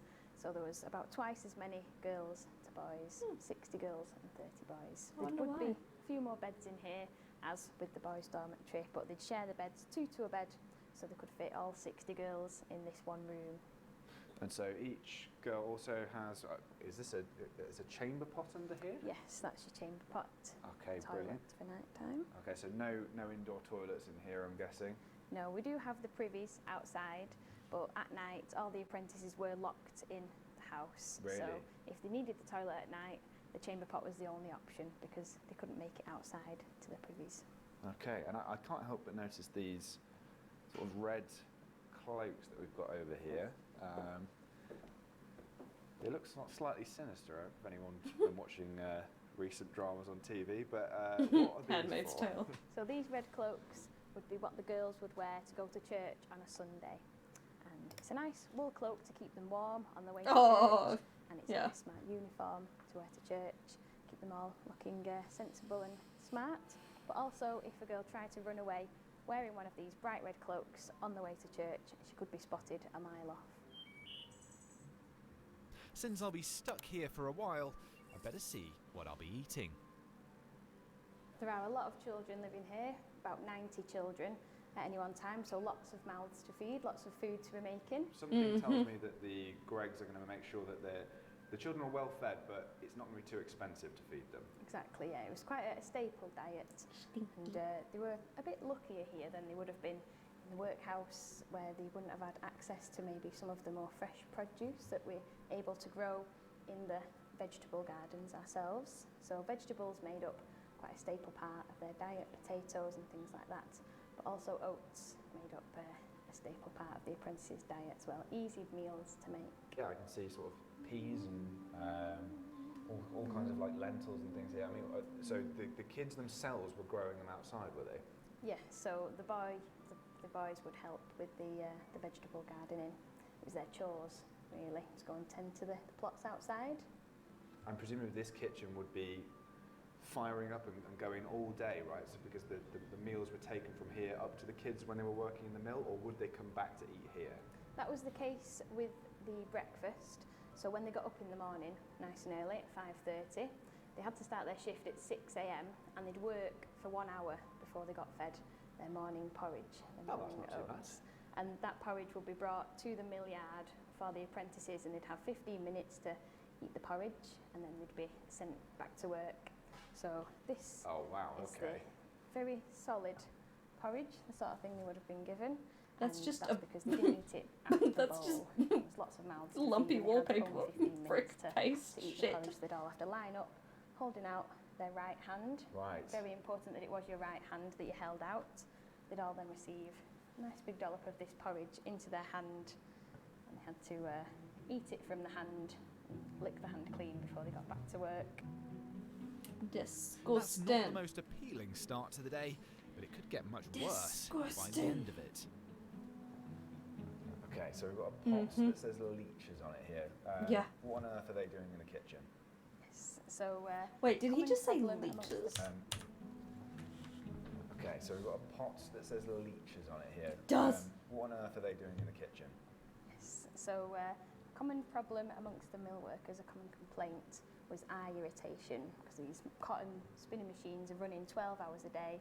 All that fibre that's going to be in the air coming from the machines, it'd get into your eyes and irritate them. They're going to swell up, a lot of blood is going to build up in your eyes, and it'd be a lot of pressure. So to aid with that, to get rid of some of that swelling, leeches were employed. I can show you them if you'd like to. Let's have a look. Oh, brilliant. So you've got an eye complaint, you go to the Greg's doctor, and he says, great, I've got exactly the thing that's going to sort you out. And he shows you Bloody bloodletting. Where is the leech going? It'd be, well, there'd be quite a few of them placed around your eyes and your temples, hopefully to take all that excess blood away and relieve the pressure so you can open your eyes a bit easier. Well, that might be one way to get out of lessons, which were often taught at the end of an exhausting day of work. One of the things that would have taken place in this room is the lessons from the schoolmaster. So I've got some slates here, of course, we used to write on. And what was the level of schooling that they would have had? You mentioned earlier it might have been after they got back from work or on a Sunday. Was it just a few hours a week? was so the boys would get 1 hour a week. It was a basic education, and everyone, boys and girls, would get taught reading and writing, but then only the boys would get taught maths. Hi Mango, how The are girls you? weren't seen as needing maths for their career prospects, so it was just the boys that got taught maths. What are the dumbbells that we have on the table here for? So this is another sort of punishment. So if a child was misbehaving, punishment was to give them 2 of these, and they'd stand in a T shape for about 20 minutes, and it would get really painful. People do that now to build muscle. They're not too heavy. You can go if you'd like. But also standing there, it's also helping to Did you have fun build at the muscle, concert? keeping your workforce strong for the mill as well. I see, they're always thinking about making sure their workforce Good exercise. are as productive as possible. And if those child workers ever did get out of line, they could always be reminded of the contract they'd signed up to. We've got some indentures here, which was the contract that was signed once the apprentice started work for the mill, and this was a contract tying the apprentice to the mill for an agreed length of time, usually 10 years. Once that was signed, they couldn't leave. If they wanted to find work elsewhere, like the adults were able to, the apprentices had to stay for the length of their indenture. And we have Sam Gregg's name up there, Samuel Gregg, of course. And so the interesting thing about this particular contract is that we know that John Halser ran away, right? He did. If we turn the indenture over, you can see the cost of him running away. So if you ran away, someone had to be sent to fetch you, to bring you back, because you had broken the terms of your contract and you weren't allowed to leave. So when you got back here, This is you'd be so punished in fucking the form of a fine, and that fine would consist of the time you've missed from work and the cost of the person who's been sent to fetch you back. Nice, I'm glad you enjoyed it, Mango. For all that the owners here did to keep the children's minds and bodies Sheesh, healthy, sounds it fun. wasn't a particularly fun childhood. The records show that between 1792 and 1837, 46 apprentices tried to run away. And who can really blame them?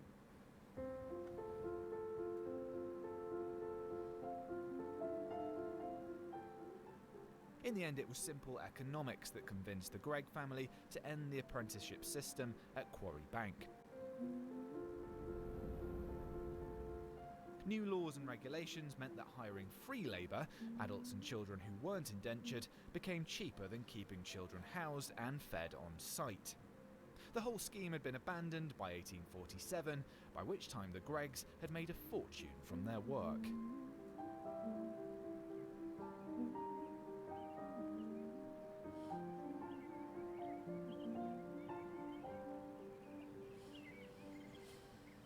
This is Quarry Bank House, home to Samuel Gregg and his wife Hannah. Now, in many ways, the Greggs were not traditional masters.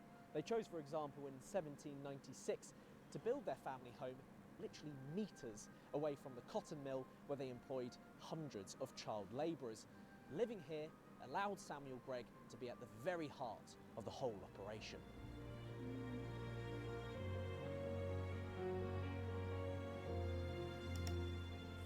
During the period from 1760 to 1829, the value of English cotton exports, on which the region's wealth was based, rose from an average of £200,000 to over £37 million a year.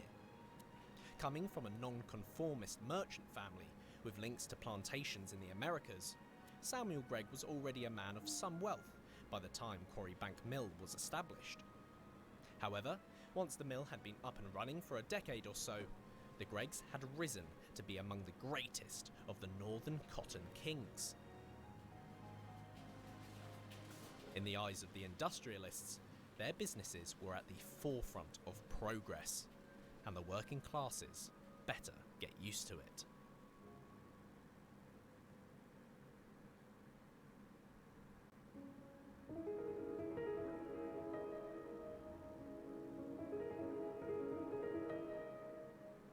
While the labour force toiled away next door, the Greggs had a space for entertaining guests that still felt somewhat private. Quarry Bank House was close enough to the mill for a very short commute, but lush greenery around the home meant it was kept out of sight.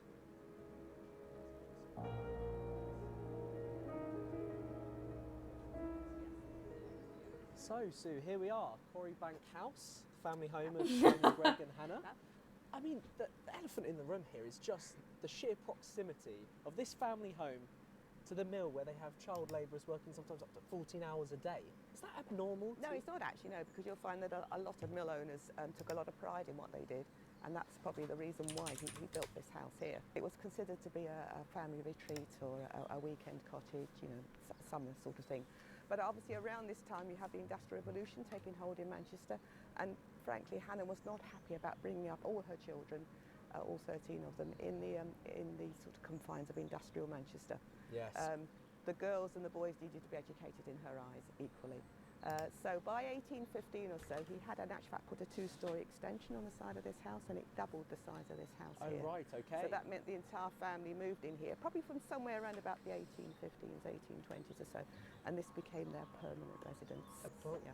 Should we have a look inside? Yes, yes. Let's go in. Go. I'll take my hat off. Do you want me to pause it some moment? And pause it. I'll pause it for you. Alright guys, time to carry the conversation. How you been? What you doing? How's it going? Big stretch. Oh, sinister thinking for the hydrate. Yum.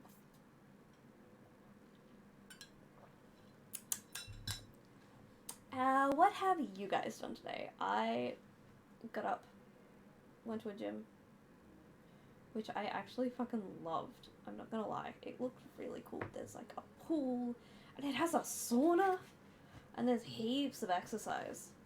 And it's just, yes! I'm very excited. I can't do it next week because I've still got shit to do, but week after I will be there. Yes, yes, yes.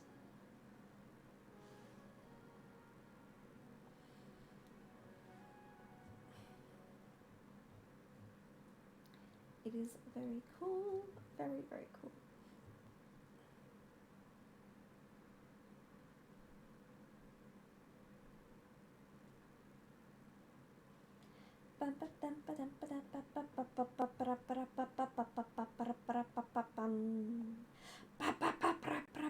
House cleaning, nice. Oh fuck, I had to vacuum today and I forgot.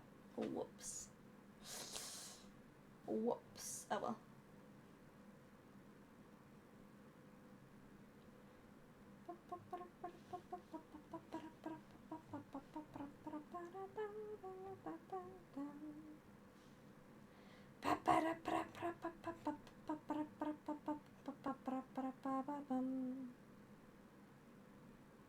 Okay, you're back. Alright, do you wash your hands? What do you need? Okay, we press play. Wow, look at this. Very grand, isn't it? Yes, typical Georgian house. You'll see we've got two curved doors here and curved walls. Yes, that's the first thing I noticed actually. Oh, what was that? Princess Zoe, thank you for the follow, darling. Welcome to the Some crew. Georgian houses did have them, but I obviously We're you've got to watching a appreciate it in those documentary. days. It's a little bit of what we term as hidden wealth. Well, speaking of their wealth, it's a new class of industrialists. But in relative terms, just how wealthy are they compared to other aristocrats? I was going to say fairly wealthy. Okay. Right? But again, this house I always feel is understated. Yeah, it does feel very homely, but yes, I do notice a lack of sort of, there's no grand paintings on the walls or anything. No hanging. Alright, you want us to pause? You're going to come back? Yes, and that's all intentional. I think it probably is, yes. That's the sort of people they were, obviously being of the Unitarian religion as well. They were sort of, fairly sort of forward-thinking people as such, yes. Well, should we have a look around? I'll follow you. Will show, if you want to come and look at this, because this is the original 1796 wooden cantilever staircase. Oh, wow. And as you can see, it is quite spectacular. And here we have a painting of Samuel Gregg and his beloved wife Hannah. Let's talk a bit about how these two met. He's about 60 in this portrait here, she's about 19, but they actually aren't too dissimilar. No, it's about 5-6 years between them. Okay. Apparently they met, I'm not quite sure where, but it was in Manchester at a social dance. Okay, that's cute. It is, isn't it, actually? But I mean, obviously, Hannah already had a dowry. She had about £10,000 because her father died when she was about Welcome back, 12, Alec. I understand, I think. Samuel himself was adopted by an uncle in Belfast, and he also had a dowry as well. I like quite a significant amount of money isn't it? to be able to Actually, invest in. yes, yes. I think he obviously didn't invest it all, but a lot of it was invested in the mill here.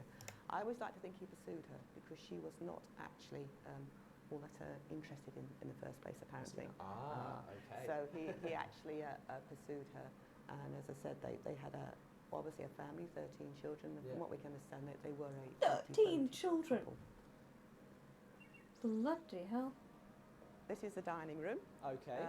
We have this set up as a Georgian meal, and you'll probably notice that we've got quite a few serviettes out here. Yes, okay, so this is where they would have been entertaining guests as well as their family. As well as their family, yes, yes. So you sort of got various business people here, members of the family. And so I guess by this house being here, Sue, I mean, that is evidence in and of itself that he was thinking about work. He wanted to be at the heart of the operation. Yes, yeah. You know, did he have time to sort of relax? Or was his mind always focused on work and entertaining guests? Yeah, a little bit of a difficult one because I mean, obviously, some of the guests that he entertains are also sort of businessmen Business whom he partners, might yeah. want to sort of impress, and also at the same time, he's also sort of got family members here as well, whom obviously he will, you know, like to chat to and Yep. switch off.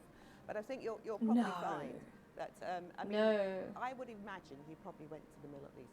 They're once a day. He You'd did think. like, yes, he did like to see her. Although he had mill managers, etc., and people Yeah. running the mill for him, he obviously wanted to sort of keep a good eye on what was going on. Hence the proximity here, you know, to the mill as such. Yeah. And I know this is a modest, fairly modest property, Okay, as yeah. some estates go, but I guess they would have been eating quite well, or at least better than the workers in the mill. Yes. In actual fact, the cellars and the kitchens do run underneath the house here. They had sort of servants and a cook. But Yeah. and See obviously some oysters. the and some oysters. Yes, jelly. you got the jelly. You've got your pies here as well.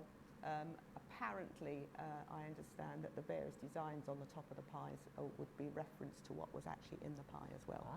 Okay. Yes. And we have a load of sort of interesting guests Yep. here. Were there any particular guests of note that came to Quarry Bank House? Right. I think this one here is very interesting. This is John James Alban. Now he was a very, very famous artist, but he was also he also had quite a few strong views on slavery as well.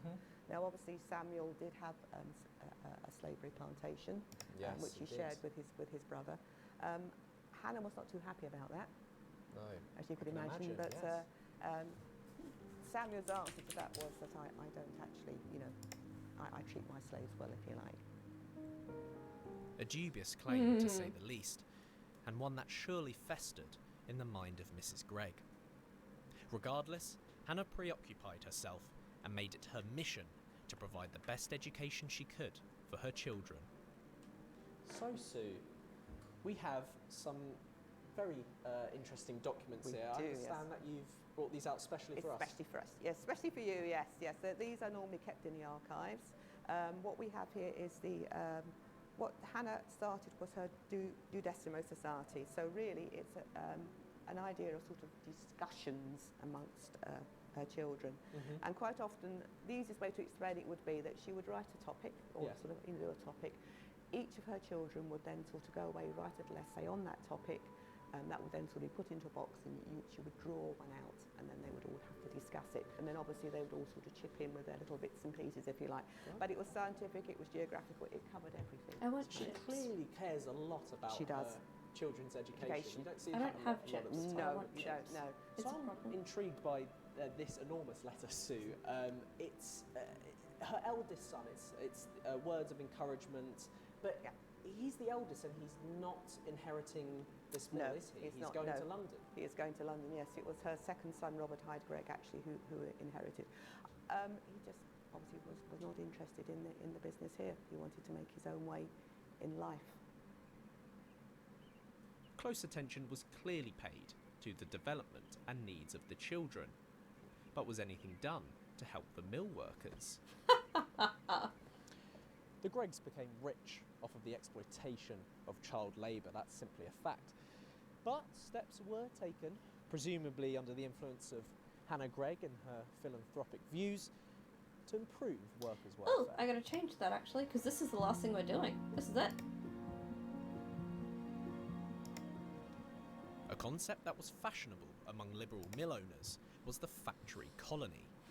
The idea was that providing workers with decent accommodation and facilities close to the cotton mill itself would keep them loyal. Why would they go looking for alternative employment when they had such a good deal? In the 1820s, the Greggs developed the hamlet of Stile, close to Quarrybank Mill, and made it into what they considered a model village.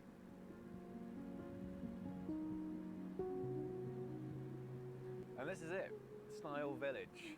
It's about 5 minutes walk from the mill, and it hasn't changed much since it was first built by the Gregg family in the early 19th century. All right.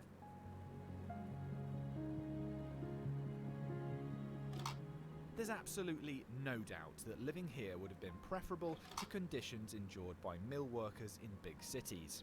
In Manchester, for example, the huge influx of people seeking better paid work in factories was initially too much for the authorities to handle. As poor quality housing was thrown up to accommodate the new arrivals, sewage systems were often overwhelmed, and diseases like typhus, cholera and smallpox spread quickly through overcrowded neighbourhoods. Now, church on Sunday would have been an important focus for community life. And as it happens, the 18th and 19th centuries were a time of profound religious change. There were all kinds of sects breaking away from the traditional Church of England. This place, Norcliffe Chapel, was built by the Greggs and was used first by Baptists and then by Unitarians. But Unitarians, including the Greggs themselves, were known as dissenters, and they were barred from many areas of public life.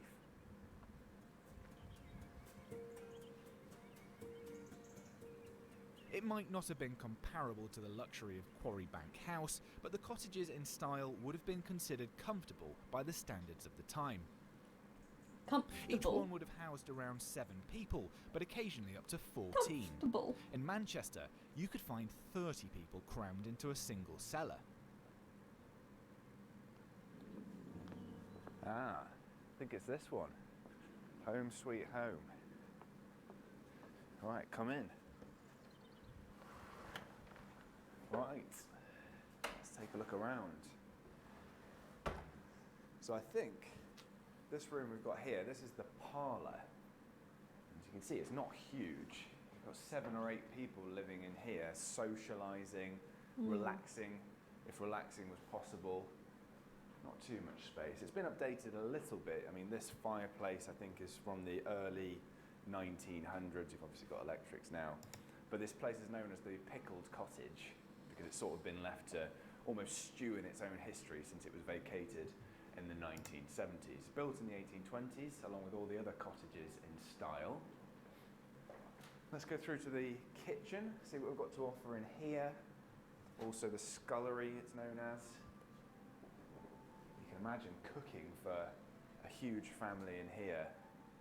People in those days would have been used to much more cramped spaces. Ideas of privacy were very different at that point.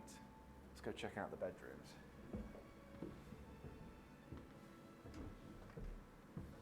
Okay, it's not a bad size. It's not a bad size, and remember there's 2 of these. But when you think maybe 10 people were sleeping in here, everyone who lived in this house from the 1820s up until the 1970s, we know was an employee of the Greggs. Some of them were labourers, some of them were weavers, some of them were estate workers. You've certainly got nice views here. This would have been completely different if you were living in the centre of Manchester in the slums where mill workers were crammed into there. Not bad. I'm sleepy. By 1840, Stile was a large and thriving village with around 300 tenants, almost all employed by the Greggs. Not all of them worked at the mill though. There were also farmers, bookkeepers, gardeners and shoemakers living here, to name just a few of the occupations recorded. However, details of their private lives are hard to come by. We know there was a women's social club here, one of the first in the country. as well as a style club room, which hosted theatrical performances That would be and had fun. its own library. The Gregs set it up to keep workers Hard. I out think of it the would be local difficult, pub, but that's the Ship because I Inn, don't which was have clearly popular. coordination, full stop. Now, you might think there's quite a lot of people crammed into this space, but that's not it. Down in the cellar, there might be another family. I mean, oh, the servants. Right, let's take a look at the cellar. Wow. Apparently one of these cellars would have housed up to 5 people. If they weren't being used to house people, they were still being put to good use. Sometimes as storerooms, sometimes they'd be preaching down here, and otherwise they might be used for a bit of a side hustle. So this particular cellar was apparently used in the early 20th century as both a laundrette and a fish and chip shop in the same week. Can't imagine those clothes would have smelled good. No stinker. There were still some features of life in style we might find a bit sinister. Rent for accommodation and purchases from the local shop weren't paid for in cash, but were deducted straight from a worker's salary. It was a system that strongly discouraged people from leaving the village. I think what the Greg's workers in style would have really appreciated is having access to their own privy. Bloody in their hell. own backyard. In Manchester, they'd be sharing a toilet with the entire street. Having it here, even though you were sharing with maybe 14 people, That meant that sounds diseases were less terrifying. likely to spread and workers were healthier. Now, I only have my own lawn.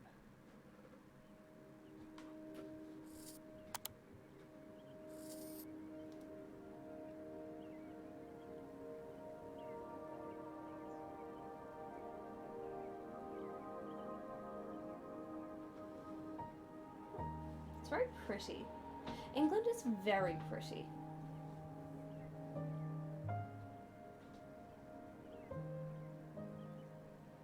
When staying at the property, the Gregs could enjoy 400 acres of beautiful woodland and countryside surrounding the peaceful River Bollin. The estate was designed as a picturesque landscape for the Greg family to enjoy, with 6 ornamental bridges, steep-sided gorges, caves, cliffs, and a variety of trees. Yes, sheep. The estate and mill were inherited by Samuel's son, Robert Hyde Gregg, and eventually by his great-grandnephew, Alexander Carlton I don't know Gregg, if it was sheep. who but donated sheep. the site in 1939 to the National Trust. The mill continued in production until 1959, but with the slow maturing of the market and increased competition from abroad, the profits had begun to dwindle long before it finally closed. During Quarrybank's time in operation, the lives of the working class had changed dramatically. Britain's agricultural economy had been transformed into an industrial one, bringing with it new ways of working, new cities, canals and factories, and new grievances. From the Luddite weavers who smashed the textile machinery which put their livelihoods at risk, to the Chartists who believed people should have proper representation in Parliament. Ordinary workers were prepared to force through change by any means necessary. Damn, we're The getting a lot of Gregs spam and today. many other industrialists often found themselves on the Hello. wrong side Thanks, of the sorry, but argument, everybody say thanks, opposing sorry, but. various factory acts, which began the process of regulating working conditions and hours over the 19th century. But progress was still slow. It wasn't until Shadow, you're 1933 fine. that You're also full-time not work second was in command. banned I'm for watching you. school-aged And you've children. changed your name. Paid holidays weren't We're going for permitted Wolfie for now? working class people until 1938.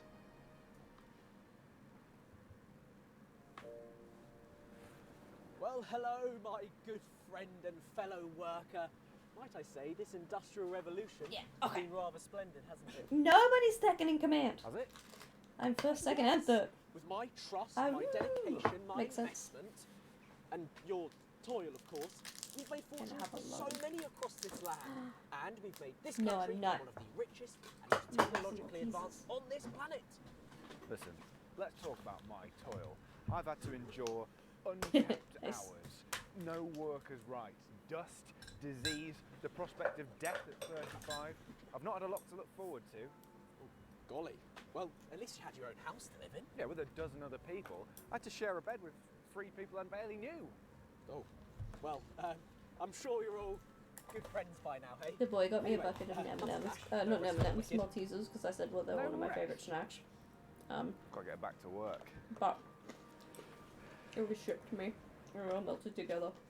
So I have a pair of chopsticks, and I'm just like, breaking bitch. Welcome to the History Hit YouTube channel. Hope you enjoyed that video. Okay, And if you like that more was videos acceptable. That was alright. I will accept that. I can watch that. I'll be fine. Okay. I think it might be bedtime. I know it's really early. It's not even 10 o'clock. But my throat hurts. I'm sick of talking. That's the big thing. Yeah, poor Navi has just been swimming this whole time. Oh, we'll do Genshin dailies, I guess.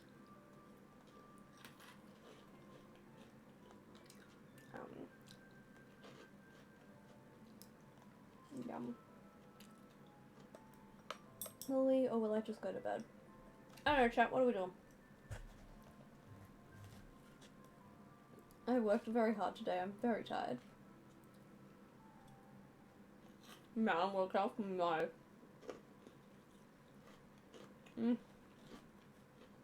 Maltesers, man.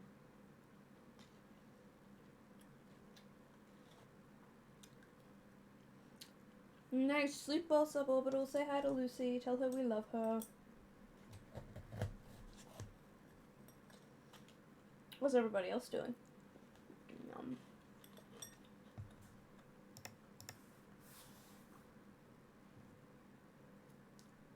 Nah, it'll take me like 2 minutes. If that. I'll do the weekly bosses and that'll count for most of it. And do a quickie. Alright. Ugh, Imaginarium Theatres. I didn't touch that this time. Alright. We'll do some Genshin.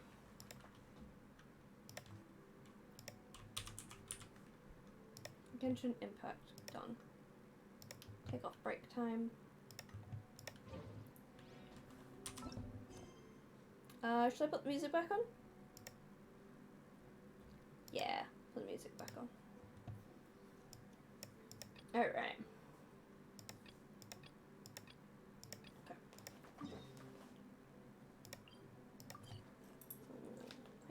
One more Malteser. Layer it out. Lever it out. Yeah, I don't know about it.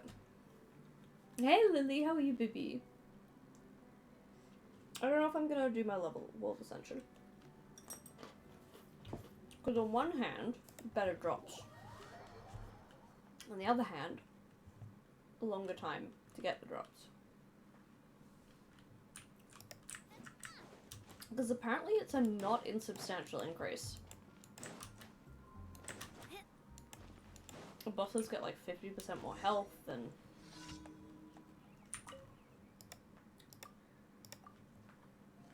you know? Oh no! Yeah, to level 9.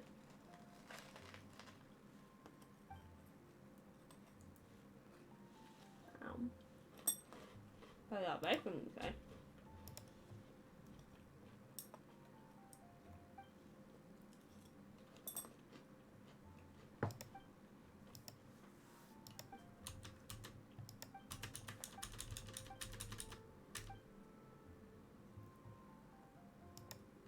Yeah, right? It just seems a lot when most of my characters are still like level 60. You know what I mean? I did not quite there yet.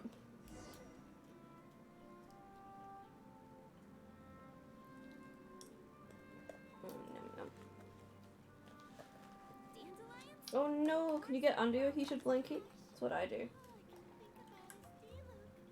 My time with the Spinas taught me that carrying an unreliable weapon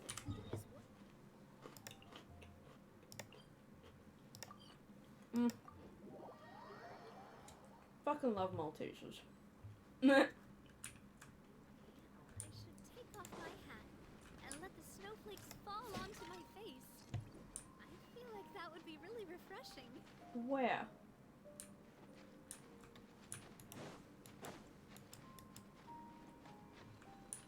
Down. Oh, okay, I see. Nice! Snuggle time!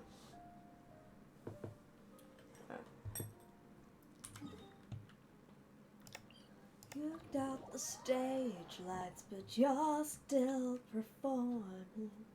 I'm doing good. Living my best life. I'll forget you, but I'll never forget.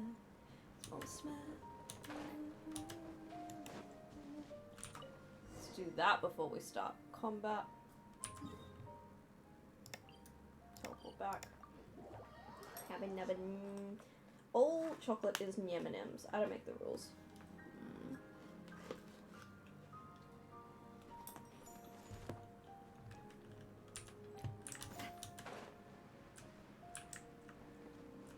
Wait a minute.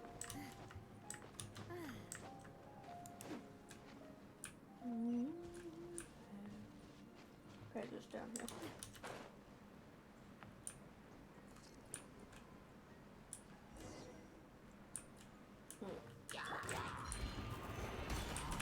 This is order. Damn! Fully cleared is insane.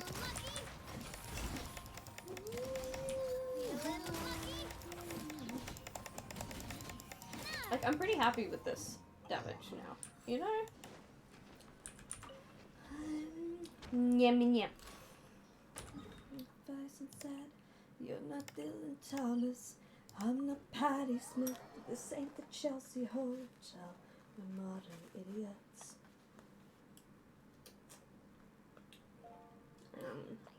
Oh good, Lily's getting warmer. That's good, baby. It was designed by my mother. Have you noticed how it's shaped like a heart? Yum, yum, yum. Whee. Are you telling me you've cleared the Imaginarium Theatre in the hardest mode? Hey, consider this. Fuck you. I say with love. Yum, yum.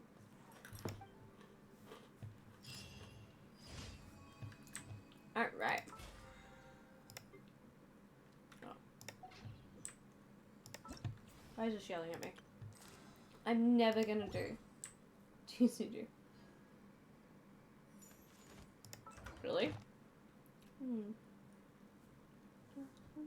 They're not actually M&Ms, they're Maltesers. But just in my heart, everything is an M&M.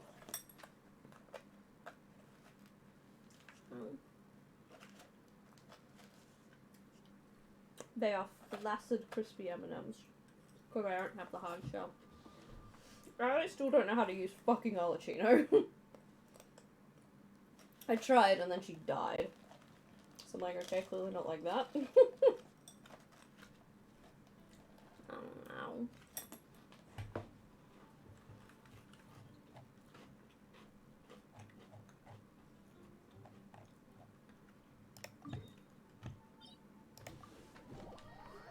My dumbass only just realized you can actually fight every boss every week. No, not fighting Olachino, using Olachino. I'm very stupid. Okay.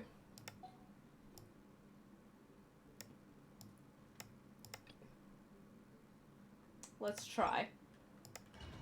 Oh, okay.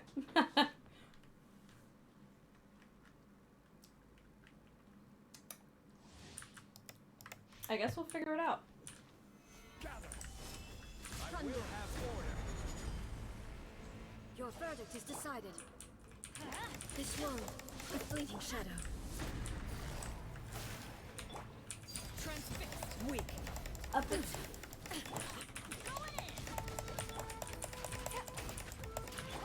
Because you like chuck everything down, and then you press the Q, right?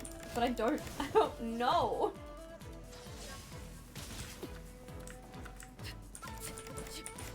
Damn it. Charged attack! Motherfucker.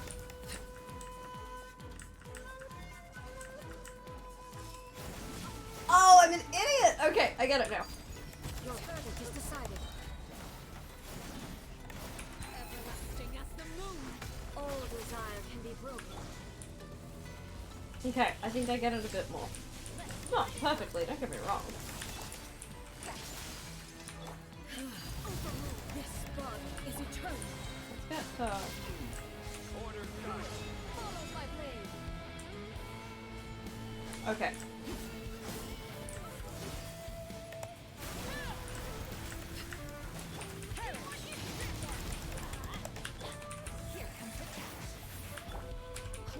Oh, that's not what I meant to do. Lol.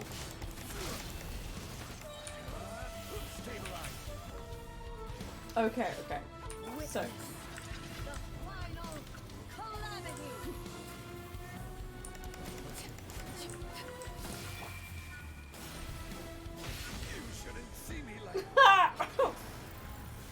Whoops. Wait a minute. Hang on. Hold that thought.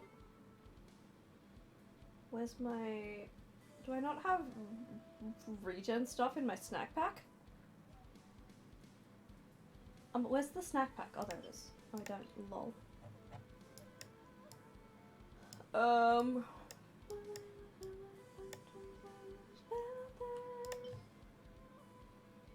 Wait a minute.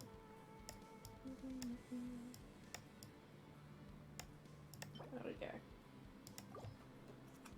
And you're gonna have a little gnome. I'm like, hang on a minute. I know I've got regen food somewhere. I need some comfort Maltesers.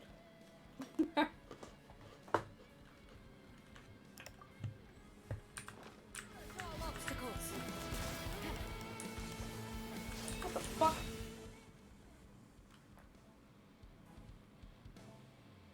Why did it just fucking disappear on me?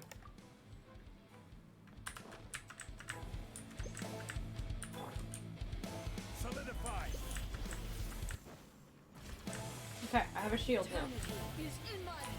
I hate fucking riding so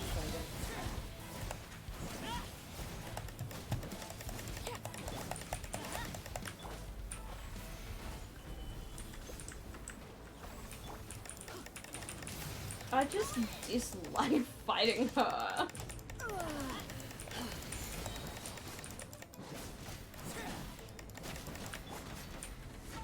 Yeah. This is order.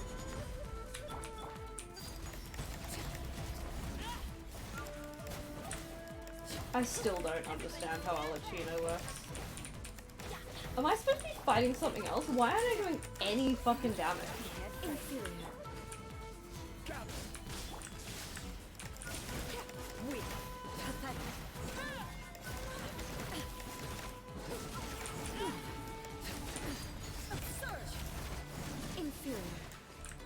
Am I just stupid? It's possible, to be fair. Alright.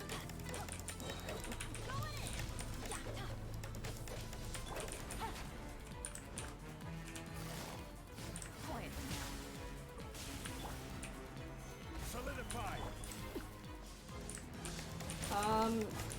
I'm not gonna lie, now is not the best time to ask for that. Lightning falls on the land of Ah shit, it just, okay.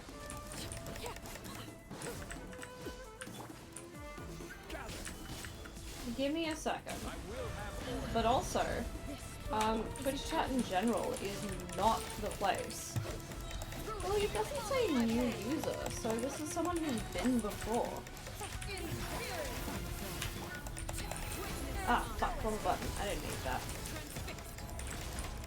See, now what you've done, you've got me off my rhythm. Turn him into a talker.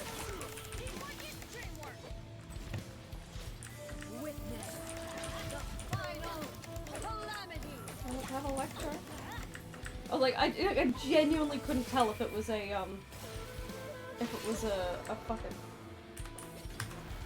Fuck it, I'm not doing this. I'm not doing this. I don't know how to use Olachino. I keep fucking it up. I'm gonna get a different team. Okay, let me have a look. Okay, so you have been here before. It's like, the name sounds vaguely familiar. My advice, is just comfort, be there for her. Don't leave her crying in the other room alone. Go pat on her shoulder, etc., etc. Don't take advantage of her in a vulnerable state. Yeah. Be a decent friend. That's my advice.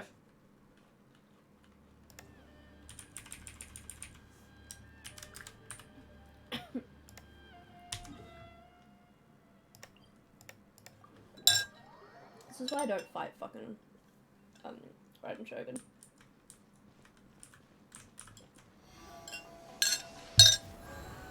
See, everybody has told me that, and for some reason, I still cannot comprehend it. It's still just not working.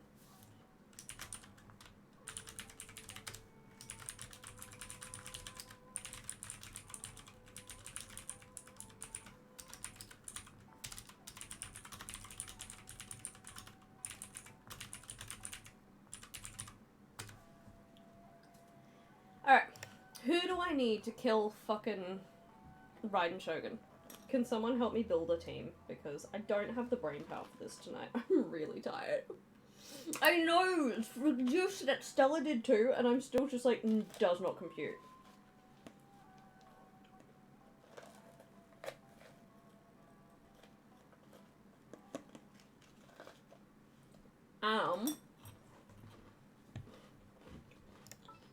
My biggest DPS is Navia.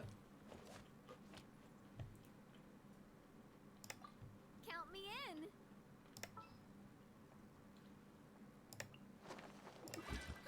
I knew you'd miss me. I don't have Electro.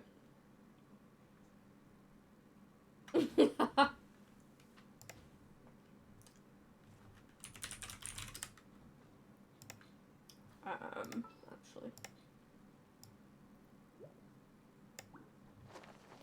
And then, fuck it, let's bring a healer, I guess. Don't tell me that. Okay, let's try. The Raiden Shogun.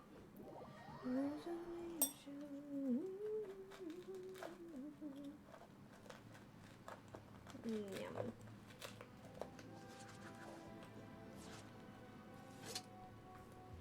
Yeah, you reckon bring Benny for the pyro?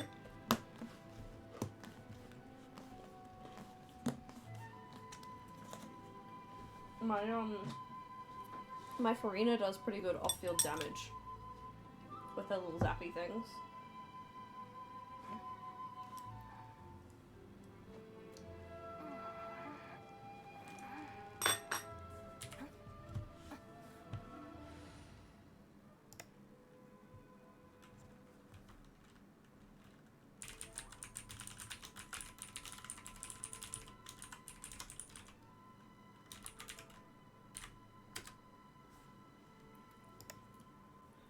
That's true. I could take my best healer. Actually, I might take Barbara. I've started replacing Kokomi with Barbara. A decent amount, just because she just follows you. Alright. Well, let's fuck it. Let's level down. Let's go 80.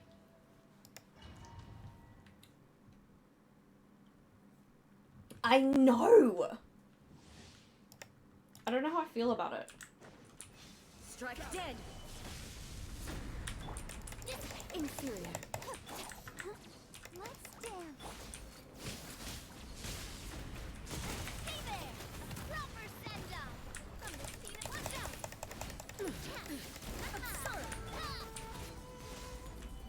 the eye sweeps the lands.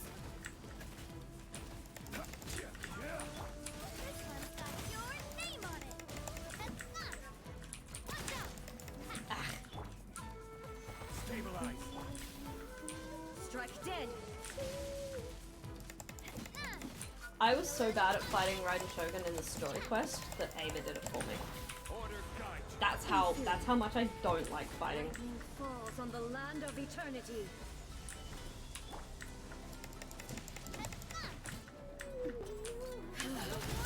This body is eternal. Yes.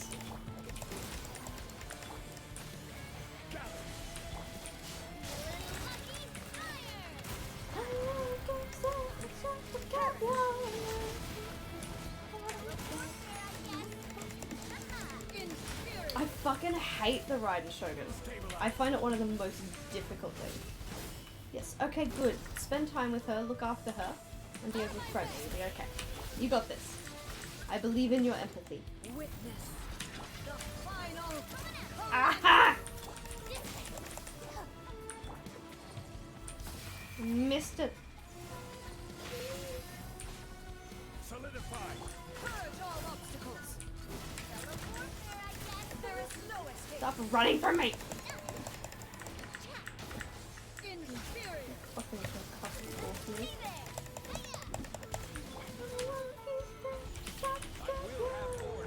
Ah! Is in my She keeps running away from me.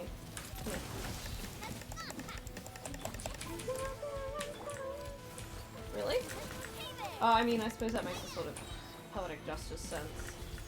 Order guide.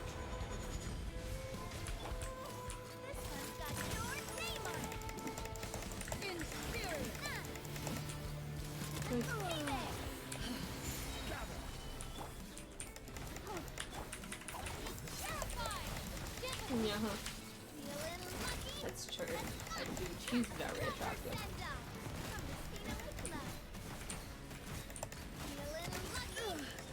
Only Ah, emptiness awaits. fucking hate that fight. Ah, did it. Nailed it. Good job.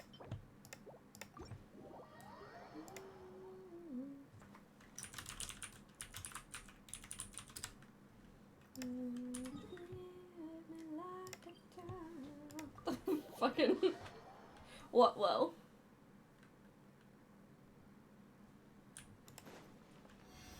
I don't know how to tell. It's possible. Oh wait, yeah.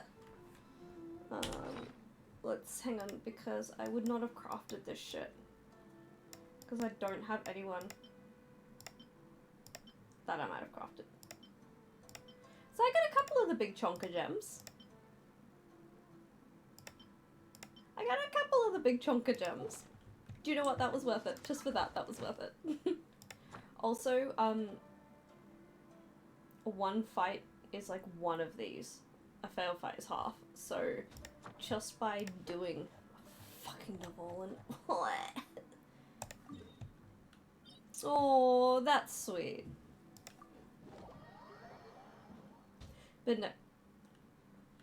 Ozark, my advice would be not to be, like, emotionally absent at this point. Go spend time with your friend who's in distress. This might not be the right place right now. She clearly needs some help and support. Alright,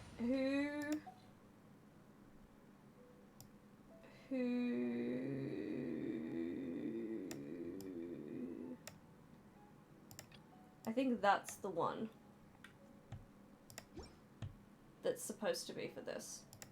I've never used this team. I tend to just brute force everything with Navia or Hyperbloom, but I'm trying not to do that because Stella put so much effort into making these teams for me, and it's really sweet. And I have all these characters, so I might as well use them. Before me, worm. Yeah, alright, whatever.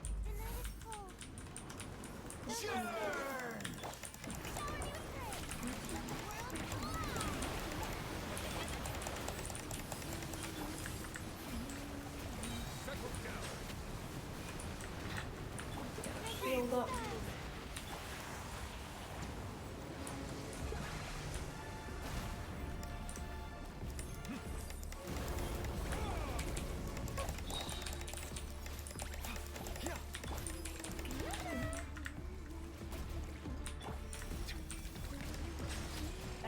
command, you shall fall.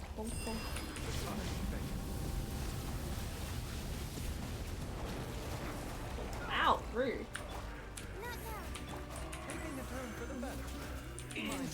I look, I've got a very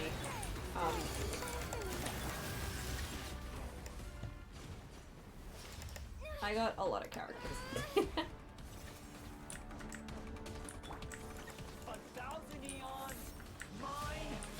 Yeah, whatever, we know you got mommy issues.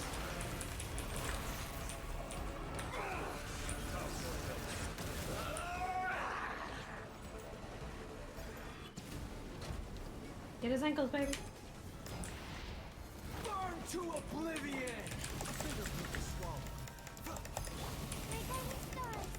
My guiding stars. Kneel.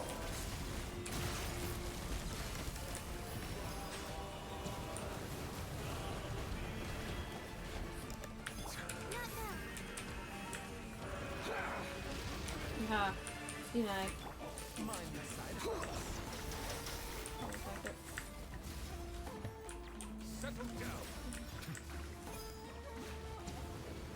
Oh, you're kidding me, we're not close enough.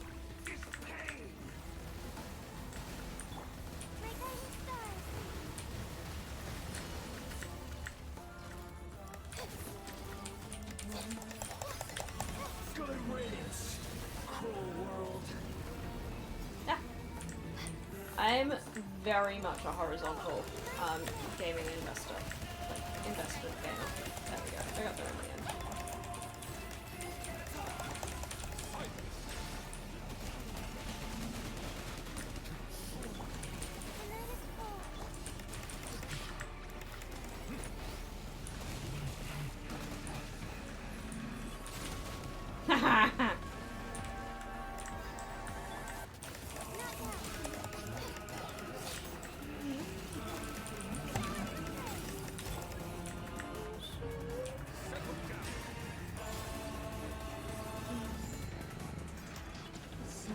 Your new god awakens.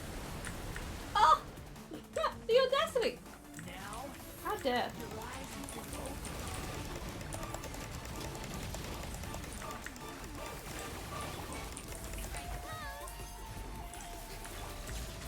kneel.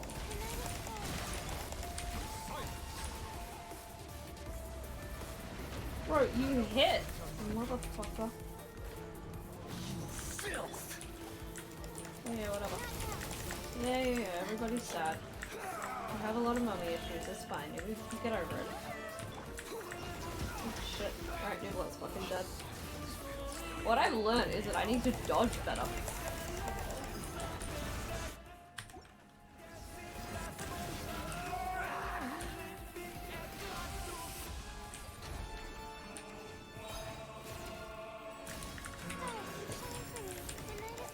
Reality. Pain. Remember, health comes first.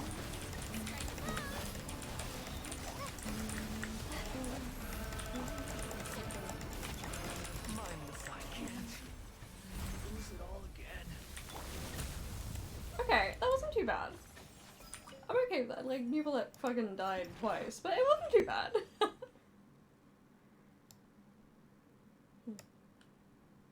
Too nice. What is this?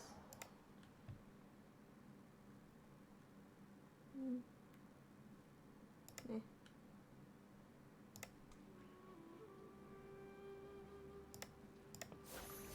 Alright.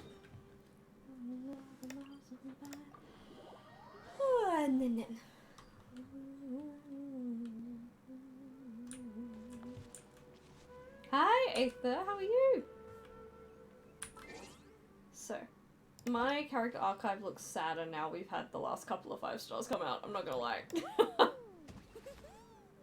Hello, Senpai Kun, how are you?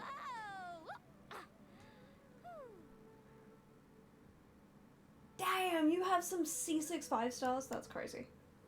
I don't even have C6 standard banner 5 stars. I don't have fucking Venti, Albedo, Ganyu, Futao, Hyula, Kazuha. I just... Yeah, like, you definitely went vertical investment. Ayo, what up, Alan? I really want Raiden Shogun.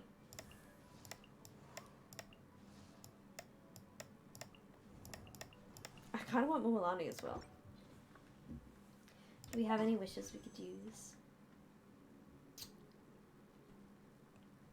Okay, we have like 49 pity. Do we flip a coin on Mualani or Kazuha? Yeah, I don't even think I have a C2. I don't even think I have a C1 limited 5-star. Which do we flip the coin on?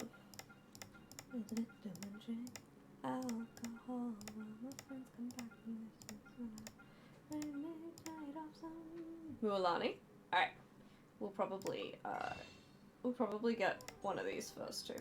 Okay, so I don't have Kazuha. I don't have any one of the next 4 5-stars coming, which sucks. So we're gonna pull 110 pull on each. Which one do we start? Which one do we start on? Mualani first or Kazuha first?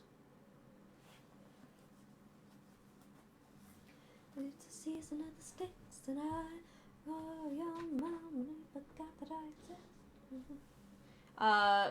49 pity. So it's not super big either way. Start on Kazuha. Alright, more pity for Mualani. Let's just see. Alright, that's 2 votes for starting on Kazuha, 1 for vote for starting on Mualani. So we'll start on Kazuha. Okay. Cool Steel. Magic Guide. C20 Bennett. Magic Guide. Thrilling Tales. Blood Tainted. Harbinger. Sharpshooter's Oath. Black Tassel, so nothing interesting. Fair Shadow. Alright. I don't know, but let's do our... Come on, come on. It's okay, we're building pity for Raiden Shogun. Skyrider Sword. Sharpshooter's Oath. Another fucking Bennett. Blood Tainted. Black Tassel. Skyrider. Sharpshooter's Oath. Emerald Ore. Which one's that? Slingshot. Raven Bow. You can't. We already lost to Jean. We are guaranteed. Yeah, I think so. I still got love for you. Yeah, definitely. Like, she's already been a goal. Ugh. Which is rough because I want both of these characters, but also I have to be a rational human because I'm not working as much with everything going on, and just because I can write it off as a tax expense doesn't mean I have to have the money to begin with. Which sucks. Alright.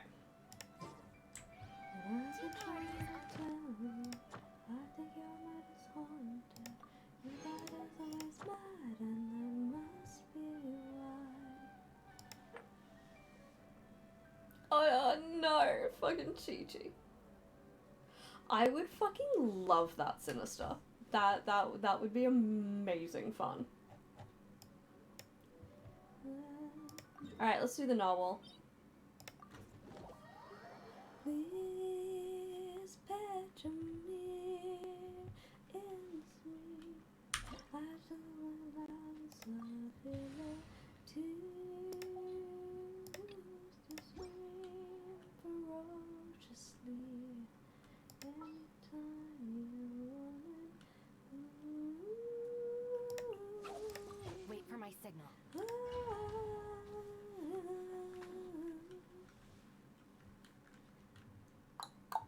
The end of summer, cross my heart, won't you no other. Stabilize. Come on.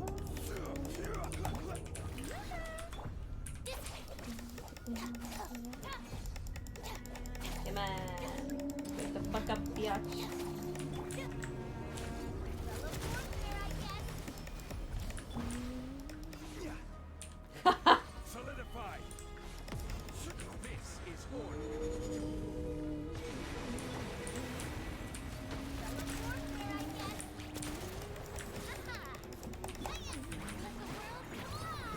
that's cool that you're waiting for that.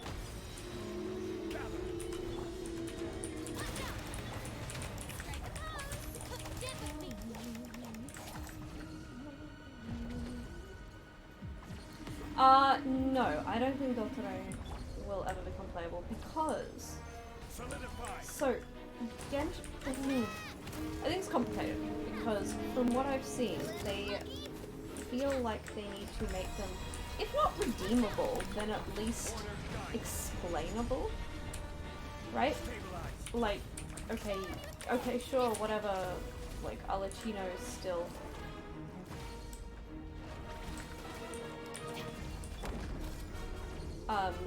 like, okay, whatever, sure, Alicino technically raised child shoulders, but she did it to be better than the last one. There is a redeeming character.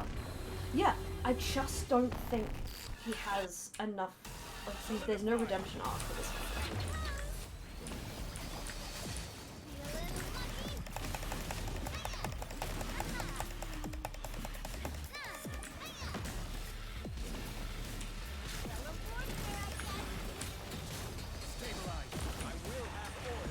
What?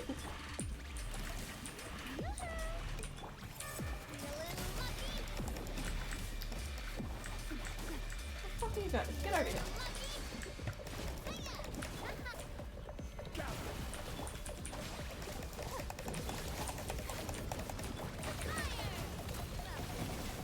Yeah, right?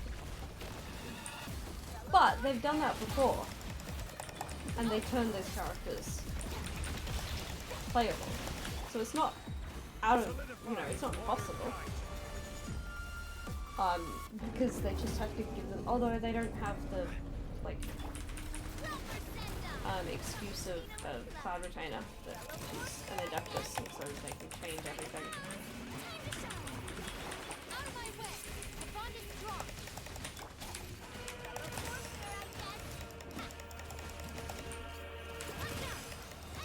Hey, that's a nice number.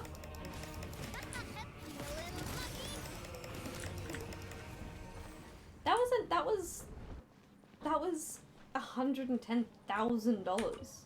$1,000, fucking, I wish. 1,000, like, damage.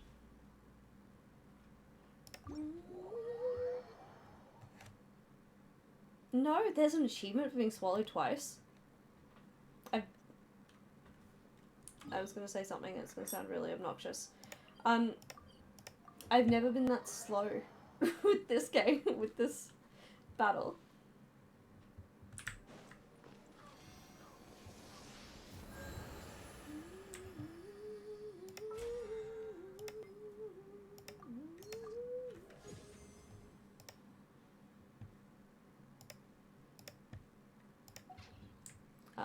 Alright, let's go.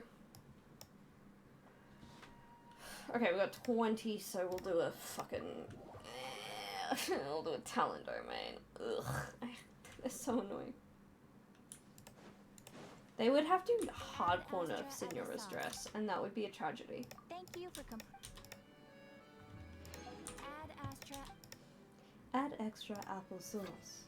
Welcome to the Adventurers Guild.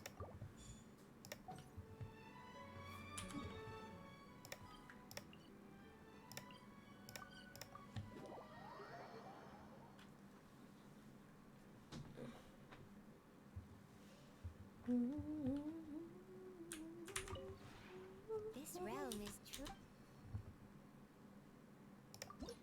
Let's just pick this up on the way. Excellent. Okay. Tartaglia is close to...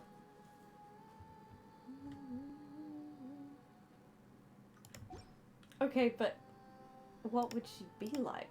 If you ever have it. Yeah, whatever. Is... Ugh. Alright, let's go to Traveling Sales. Oh, it's Saturday. Let's go, harass K as well. Where the fuck are we going? That one.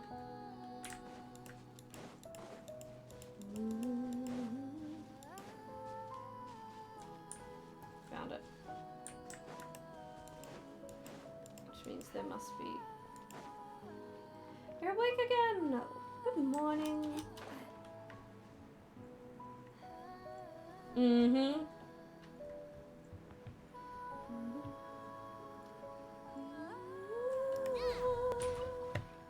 The one before you is known as Jade. I don't care, Jade. She got...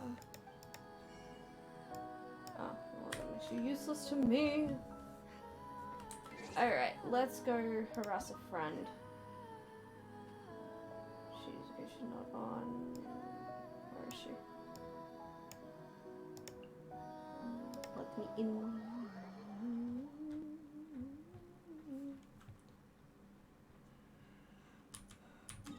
The only thing I do is get the achievement stuffs, the weekly battle pass stuffs for it.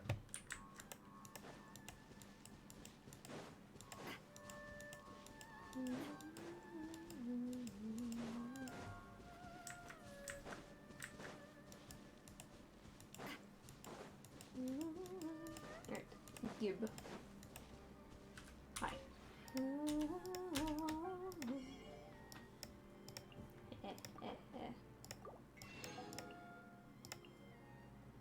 Oh, Shiba.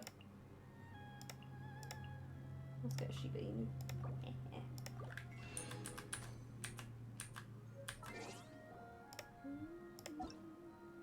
Leave Serenity Path.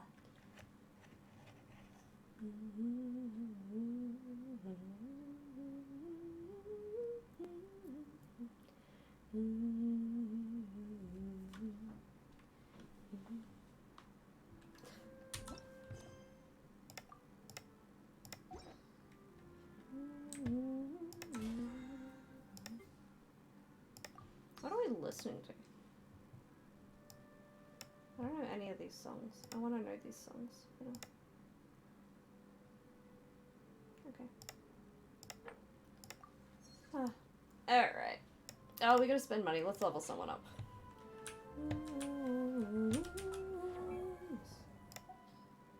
Who do we have?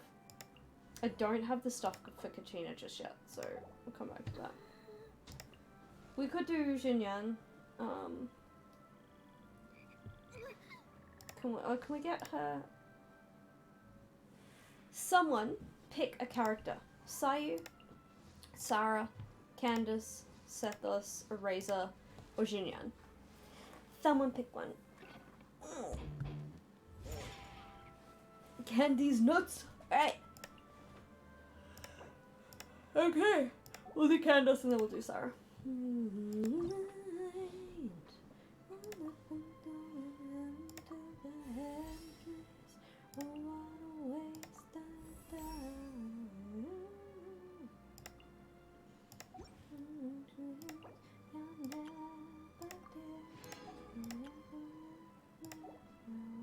Alright, now Cujo's Sarah.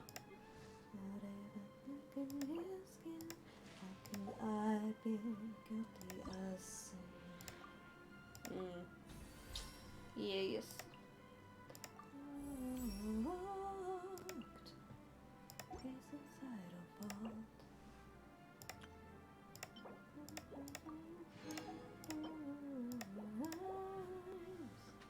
Alright, did we? I don't think we got the...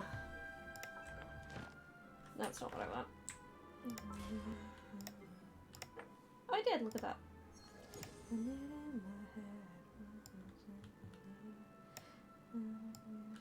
Alright, let's go Cook and Forge.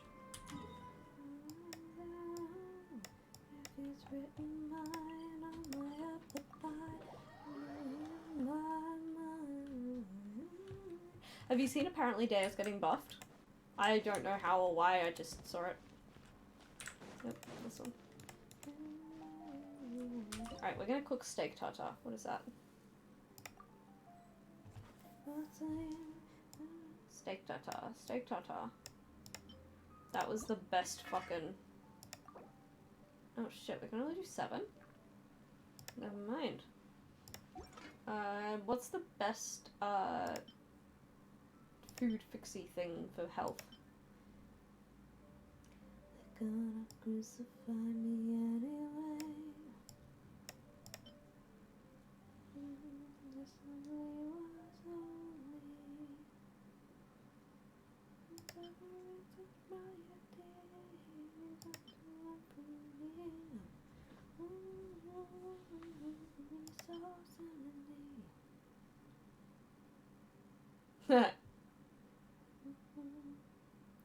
Maybe Northern Apple Stew is the play.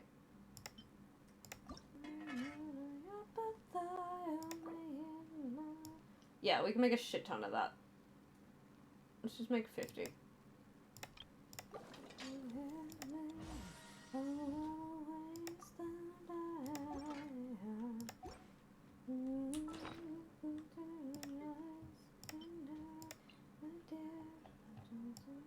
What did I do? Wait, what? Oh, it's that one.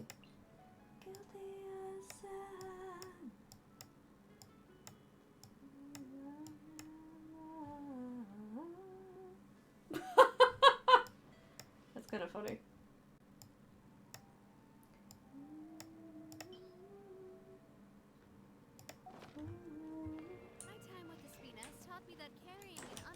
Yeah, that's exactly what I saw.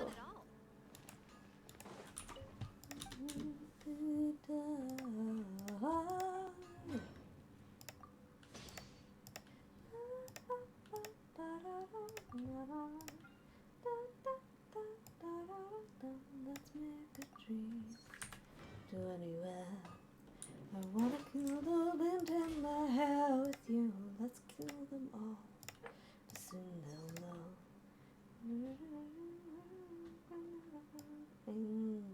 Okay. Alright.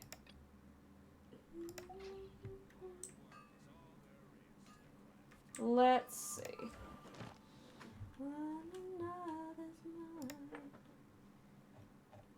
Okay, well, I got 20. I'm not gonna do that.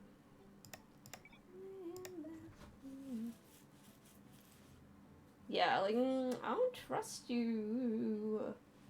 Okay, let's get the information. What do we have today? Ballad. I need 243 silver ones. Gold. I need a shit ton of that. Light. 126. Okay, light is currently top of the list. Praxis. Nope, we're doing order. Yep, we're doing order.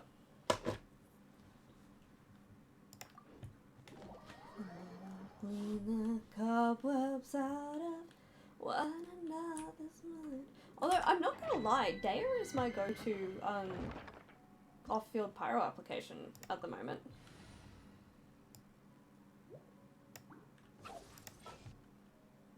For the last time. Time to get down to business.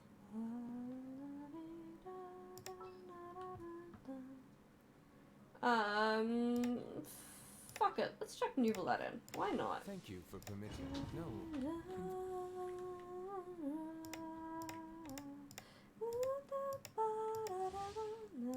For real. One day I aspire to be... Okay, one day I want to be fit enough to cosplay Daya and... Oh, okay, you know what I mean. Like, to cosplay Daya and Clorind and... all the real strong ones. Actually.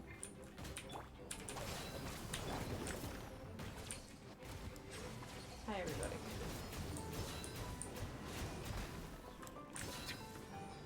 I will have order. Solidify. Mm-hmm. Like, there is nowhere to hide in that kind of outfit.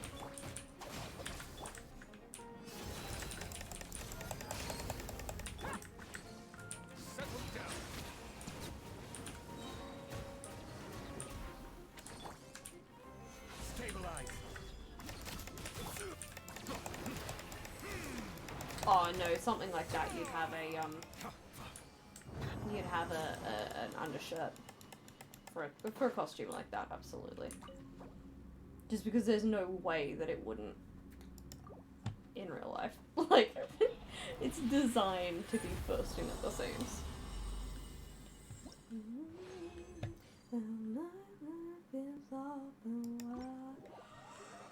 Oh, okay. It's late. I'm gonna go to bed.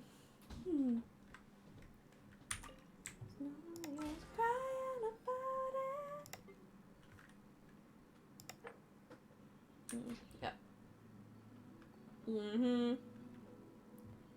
I think that's everything I was gonna do today.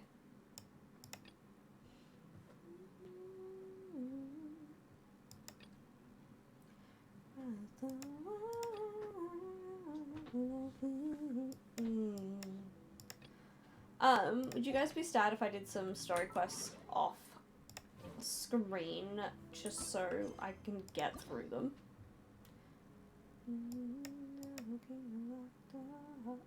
Because I want to unlock these, but I can't unlock these until I do these ones. Not sad? Cool. I just figured there's a lot of content out there reacting to story quests. Well, yeah, that's another thing too. Like, I kind of want to start smashing through them a little bit. And because tomorrow I'm not doing anything uni related, I might just have the day enjoying Genshin quests. Okay. I'm not gonna start one. I'm gonna go to bed. You guys are amazing. I finish work on Friday and then I fly straight out because it's my nan's birthday. So I will not be streaming next weekend. I will try and stream throughout the week, maybe Thursday a little short one to make up for it. But I will be back next Monday night, if nothing else. Sound good? I will. But I might see you guys Monday. I will be in Discord all the time. I love that that's getting to be a little more active. That's really fun. Okay,